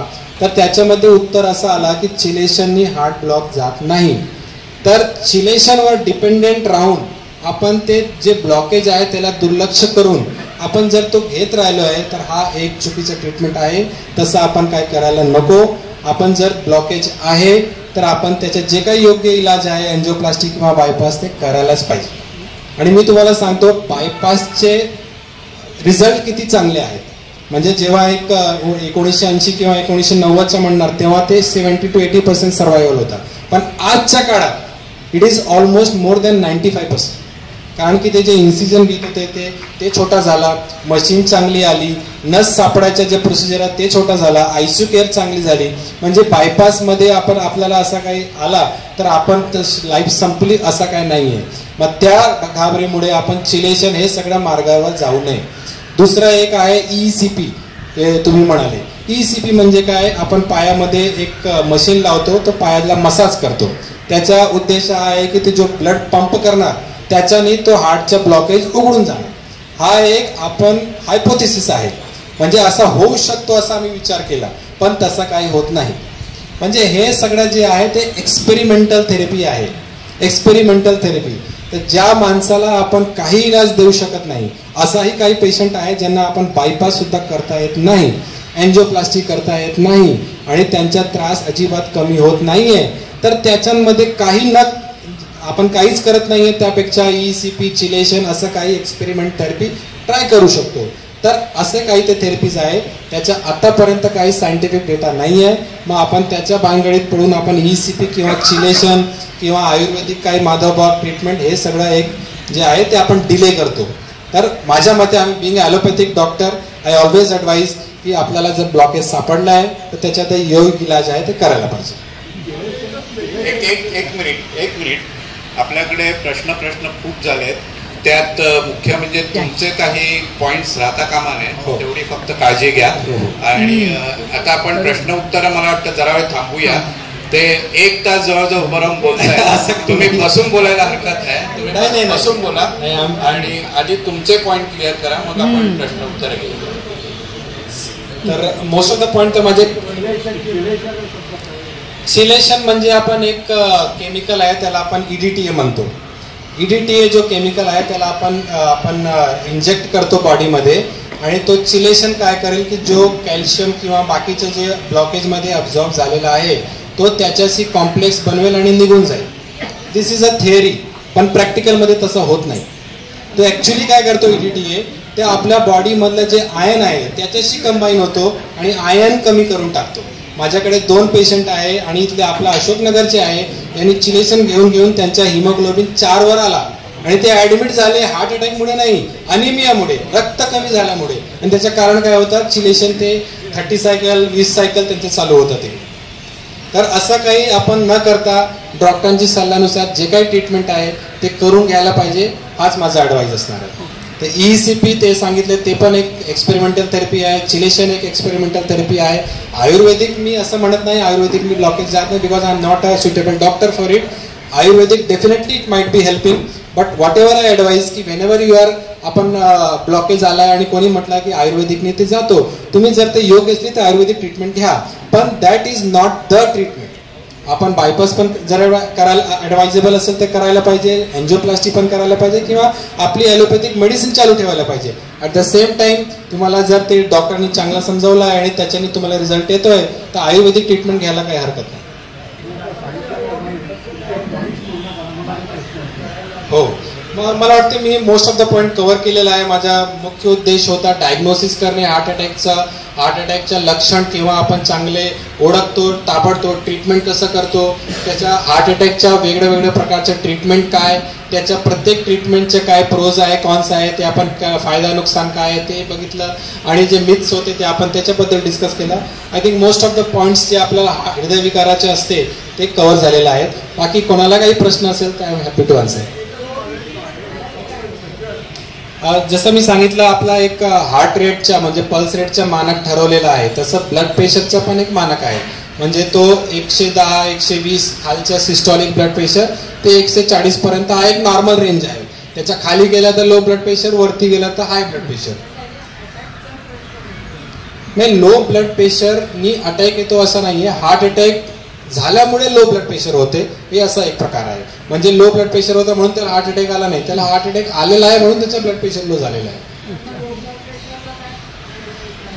लो ब्लड प्रेशरचे कारण असतात, आपल्याला आपण पाणी जास्त पित नाही, डिहायड्रेशन आहे तो एक कारण असू शकते, हार्टमध्ये काही प्रॉब्लेम असला, शंट असला, हार्टचं पंपिंग कमी असला तो कारण असू शकते. पण हे सगळे वेगळे कारण जे आहे ते कार्डिओलॉजिस्ट इव्हॅल्युएट करतात आणि त्याला ट्रीट करतात. म्हणजे लो ब्लड प्रेशरला नाही, लो ब्लड प्रेशरचं कारण त्याला ट्रीट करतो. डॉक्टर, अँजिओग्राफीमध्ये जर समजा 55 to 60% ब्लॉकेज असेल तर जनरली डॉक्टर अँजिओग्राफी करत नाही, ते ॲग्रेसिव्ह मेडिकल ट्रीटमेंट देतात. तर ह्या ॲग्रेसिव्ह मेडिकल ट्रीटमेंटमुळे तो 55-60% जो ब्लॉक आहे तो कमी होऊ शकतो. डेफिनेटली आपण जेव्हा एन्जिओग्राफी करतो त्याला आपण बॉर्डर लाईन लिजन म्हणतात, म्हणजे ते 50 ते 70%. 50 ते 70% जे आहे ते ग्रे झोन आहे, म्हणजे त्याला ट्रीट केल्यानंतर त्याला फायदा पण होऊ शकतो, नुकसान पण होऊ शकतो. मग आपण असे पेशंटला डायरेक्टली स्टेंट न टाकता त्याला आता या सायन्समध्ये बरंच काही नवीन ट्रीटमेंट आलेलं आहे, डायग्नोस्टिक टूल आलेलं आहे, त्याच्याने आपण हे माहिती करतो की जे 50 to 70% आहे त्याला स्टेंट टाकून फायदा होणार का, तसं पण आपल्याकडे आलेलं आहे. तो आपण टेस्ट करतो. जर त्याच्यामध्ये त्याला फायदा होईल तर आपण स्टेंट टाकतो. जर त्याला फायदा नाही होणार आहे म्हणजे त्याचा ब्लॉकेज कमी प्रमाणात आहे तर आपण नुसतं ब्लड थिनर गोळी आणि कोलेस्ट्रॉलचे मेडिसिन, ब्लड प्रेशरचे मेडिसिन हे सगळं ॲडवाईस करतो. डॉक्टर माईक कोणाकडे बंद नाही केलं. डॉक्टर TMT टेस्ट पॉझिटिव्ह आल्यानंतर MPS स्ट्रेस टेस्ट रेकमेंड करतात. What is the difference? जे तुम्ही म्हणाले TMT टेस्ट आणि MPA म्हणजे मायोकार्डियल परफ्युजन स्ट्रेस टेस्ट, ते दोन्ही एकच प्रकारच्या टेस्ट आहेत. TMT स्ट्रेस टेस्टमध्ये आम्ही पेशंटला धावायला लावतो ट्रेडमिलवर, पण जो कोणी पेशंट ट्रेडमिलवर धावू शकत नाही, म्हणजे काय त्यांना नीमध्ये प्रॉब्लेम आहे, ओबेसिटी आहे, ते नाही धावू शकत, मग त्यांना मध्ये आपण एक औषध त्यांना देतो आणि मग त्यांना ते स्ट्रेस टेस्ट करतो. म्हणजे औषध जे धावू शकत नाही औषध देऊन त्यांना तो स्ट्रेस टेस्ट करतो. म्हणजे it is a stress test only, but the way of doing is different.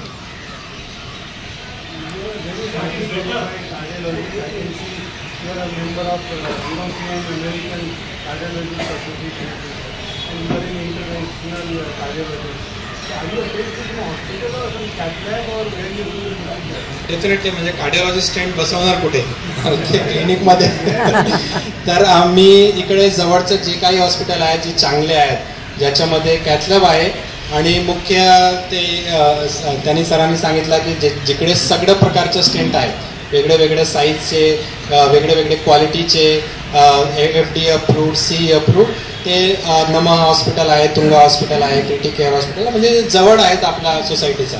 Heart अटॅकमध्ये मुख्य मुद्दा काय असते की आपण लवकरात लवकर पोहोचायला पाहिजे. तर आपल्या जवळचे जे काही चांगले हॉस्पिटल आहे तिकडे आपण कुठेही एन्जिओप्लास्टी, हार्ट अटॅक आला तर लवकर एन्जिओग्राफी करून त्याचा इलाज करता येते. आपण जे डिफरंट पार्ट्स बसवतो, वॉल्व आहे म्हणा, हार्टची किंवा नर्स आहे, तुम्ही म्हणाला त्याप्रमाणे बांधतात किंवा स्टेंट आहे, त्यांना कालमर्यादा असते, ड्युरेशन असते, टाइम लिमिट असते की ते चेंज करायला लागते? नाही, एकदा आपण स्टेंट बसवला तर आपण ते काढता येत नाही. That is a permanent part of your body. पण त्याच्यामध्ये परत ब्लॉकेज होऊ नये म्हणून आपण ते ब्लड थिनरची गोळ्या, कोलेस्ट्रॉलची गोळ्या, ब्लड प्रेशरची गोळ्या, शुगरची गोळ्या आणि जे आपले चांगली लाईफस्टाईल आहे ते रिइन्फोर्स करतो.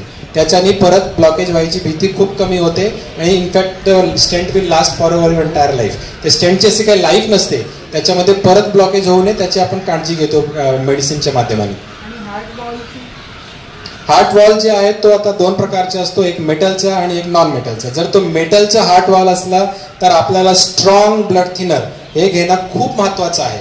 स्ट्रॉंग ब्लड थिनर, कारण की तो मेटलचा हार्ट वॉल असतो आणि जर काही आपला ब्लड थिन नसला तर तो मेटल अचानकच बंद पडतो आणि अचानकच बंद पडला म्हणजे कार्डियक अरेस्ट येणार. म्हणून हार्टमध्ये मेटलचा जर वॉल आहे तर त्यांनी रक्त पातळ करायची गोळी, जेवण सुद्धा विसरलं चालेल पण ती गोळी विसरायला नको, असं आहे ते. जर आपण रक्त पातळ करायची गोळी रोज घेत राहिलो तर रिप्लेस करायची गरज पडत नाही.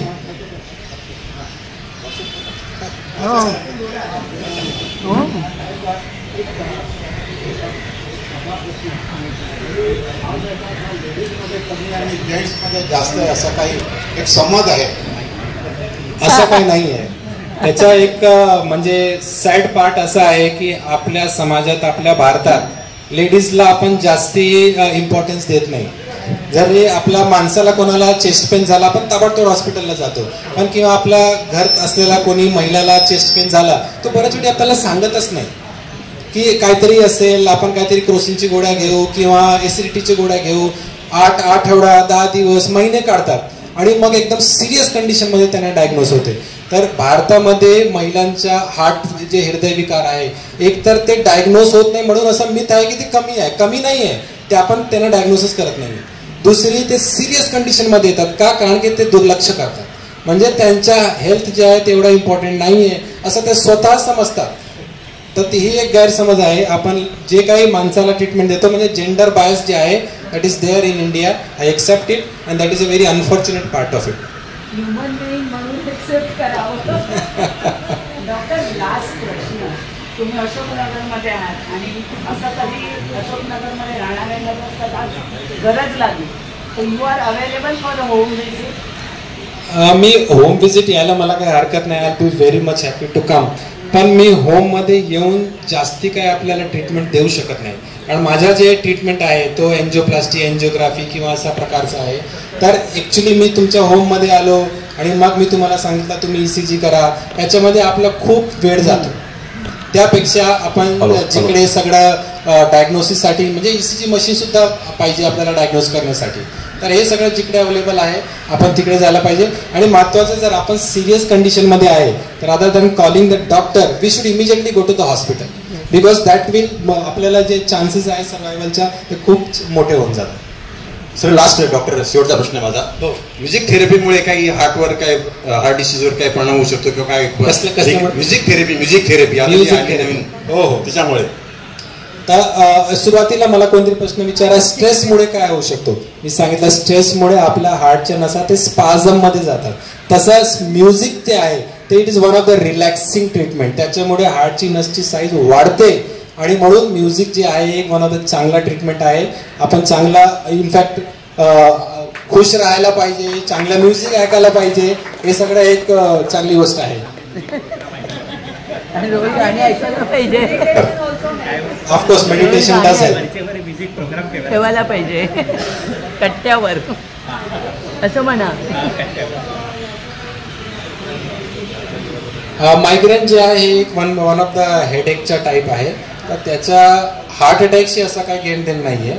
पण मायग्रेन म्हणजे हा एक प्रकारचा हेडेक आहे आणि त्याचा ट्रीटमेंट चांगला अवेलेबल आहे. तर आपण त्याचं ट्रीटमेंट घेऊन म्हणजे जे जेवढा ड्युरेशन त्याचं सांगितलेलं आहे डॉक्टरनी ते करायला पाहिजे. त्याच्या हार्ट अटॅकशी काही रिलेशन नाही आहे का कोणाचा? नाही. फक्त मी विचारतो आणि मग बोलतो की शॉक लागला म्हणतात. शॉक माणसाला शॉक लागला आणि तो गेला. शॉक आणि हार्टचा काय संबंध असतो? ते शॉक जे आहे ते एक जनरल भाषेचा शब्द आहे. आम्ही त्याला मेडिकल भाषेत कार्डियक अरेस्ट म्हणतो. शॉक लागला म्हणजे हार्ट थांबला. आपण त्याच्या पुढे त्याला चालू करायला पाहिजे. It's very simple. मला वाटतं इतक्या प्रश्नाचा भडीमार छोटा प्रश्न आहे का? पण डॉक्टरांना जायचा त्यांना फोन आलेला आहे, त्यांना इमर्जन्सी आली SOS त्यांना जायचं. एवढा प्रश्नांचा भडीमार होईल असं त्यांना पण वाटलं नसेल.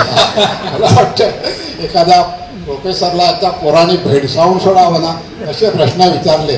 पण तो विषय तसा होता आणि छोटे छोटे साधे साधे प्रश्न त्याला त्यांनी छान उत्तरं दिली. प्रश्न अजून पुष्कळ आहेत आम्हाला प्रत्येक तरी आम्ही त्यांची विशेष आलेली नाही आहे पुष्कळ सांगणार. पण त्याने इकोस्प्रिंगचं जे सांगितलं ना ते तुम्हाला मी माझं उदाहरण देतो. मी 2011ला मला असा स्ट्रेस आला. डॉक्टरना हॉस्पिटलमध्ये गेलो आणि डॉक्टर केरकर त्यांचे शिक्षक डॉक्टर केरकर माझे गुरु आहेत. ते माझे गुरु आहेत. त्यांच्याकडे मी कोणतं हॉस्पिटल ते आपला हार्ट एशियन हार्टमध्ये गेलो आणि त्याने मला पहिला प्रश्न विचारला. मी दुसऱ्यांदा जेव्हा गेलो तेव्हा मला ते म्हणत तुम्हाला मी इकोस्प्रिंग दिली तुम्ही घेत होता का? मी नाही, मी बंद केली. कळलं केला. त्याचा परिणाम माझा बायपास 2019 करायला तर इकोस्प्रिंगचं जे इम्पॉर्टन्स आहे त्याच्यासाठी तुम्हाला मला बऱ्याच लोकांनी प्रश्न विचारला स्टेंटची लाईफ काय? स्टेंटची लाईफ म्हणजे जोपर्यंत तुम्ही ट्रीटमेंट घेत राहील. जेव्हा तुम्ही ट्रीटमेंट बंद केली तेव्हा स्टेंट पण बंद पडेल आणि पुढच्या स्टेप म्हणजे बायपास. तर हा एक लाईव्ह एक्झाम्पल आहे तुमच्यासाठी. तर डॉक्टर इथे कसे आले हा तुम्हाला प्रश्न पडेल. ध्यानात आम्ही का बोलवलं? तर एकदा मी त्यांच्याकडे गेलो होतो. त्यांच्याकडे तपासण्याच्या मिसेसकडे पण गेलो होतो आणि बोलता बोलता ते अशोकनगरमध्ये आहेत आणि त्याचा आपल्याला लाभ व्हावा. तुम्हाला माहिती आहे अत्रे कट्ट्यावर जे जे अशोकनगरच्या आजूबाजूला ज्या ज्या चांगल्या गोष्टी आहेत डॉक्टर असू देत किंवा लेखक असू देत, गायक असू देत, वकील असू देत, त्या सगळ्यांना आपण इथे आणल्याने आपण त्यांच्याशी गप्पा गोष्टी केल्या. त्यातलाच एक भाग त्यांना आम्ही सांगितला होता आणि त्या दोघांनी मान्य केला. दुर्दैवाने त्यांची मिसेस अमृता मॅडम इथे येऊ शकली नाही पण परत आणू. पण या दोघांकडे गेल्यानंतर ना ज्या आपण त्यांच्याशी आज जसे बोलतो तसे तिकडेच, खरं म्हणजे डॉक्टर फार कमी बोलतात, आपण त्यांना बोलतात केल्यानंतरच ते बोलतात, हा माझा अनुभव आहे वगैरे. पण ते बोलल्यानंतर एखादा त्या दुसऱ्या आलेल्या पेशंटला भीती वाटणार नाही, त्यानंतर टुडीची भीती ज्यांना वाटते त्यांना भीती वाटणार नाही, अशा तऱ्हेने ते काम करून घेतात. हा माझा त्यांच्याशी अनुभव आहे आणि त्यांच्याविषयी सांगण्याचं पुष्कळ आहे. पण अशोकनगरमध्ये आपल्याला असे एक तरुण डॉक्टर अवेलेबल आहे. पण तुमचा जो प्रश्न आहे घरी बोलावण्यापेक्षा अशोकनगरमध्येच जास्त जास्त सोयीस्कर होईल. आणि तर डॉक्टर परत तुम्हाला आम्हाला, कारण लोकांकडे प्रश्न भरपूर आहे, काही प्रश्न जरा आपण विचारते वेळी डॉक्टरांना पण एम्बॅरसिंग होऊ नये असे विचारलं पाहिजे. आपलं नॉलेज त्यांच्यावर आपण लादू नये, पण आपल्या सर्वसामान्य माणसांना जे काय वाटतं ते प्रश्न खरंच विचारलं पाहिजे. पण तुम्ही आलात आणि शहरातला मी सांगितलं त्याने फॉलोअप केलं तुमच्याबरोबर जाऊन आणि तुम्ही इथे आलात त्याबद्दल तुमचे आभार मानत नाही. पण खरंच तुम्ही येऊन या लोकांना इतके प्रश्न, हा रेकॉर्ड आहे आमच्या अत्रेकट्ट्याचा, मला वाटतं गेल्या 16 वर्षामध्ये एखाद्या वक्त्याला इतके प्रश्न विचारले जातील, हा रेकॉर्ड आहे आणि हा रेकॉर्ड कायम राहणार मला वाटतं. कोणी रेकॉर्ड मोडेल असं मला वाटत नाही. तर खरंच वेळ कमी आहे म्हणून जरा कमी बोलतो मी. आणि त्याच्याकडे येतो नाही, कोणाला बोलायचं नाही, त्याच्यामध्ये पुस्तक त्याकडे आलेले आहेत. तर अत्रेकट्ट्यातर्फे राजाभाऊ फडणवीसांनी आपल्याला काही पुस्तकं दिले. संत तुकारामावरचं टीचिंग्स आहे ते इंग्लिश आणि मराठी, ते तुम्हाला आम्ही अत्रेकट्ट्यातर्फे भेट देतो.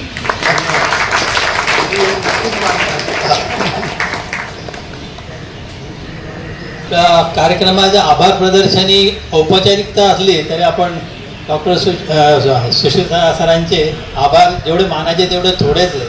कारण असा फार क्वचित प्रोग्राममध्ये आहे की प्रश्न विचारा, किंबहुना आम्ही सांगणार असो त्यांना की प्रश्न आपण शेवटी ठेवूया. पण आज ते एकटेच असल्यामुळे फुल स्विंगमध्ये होते.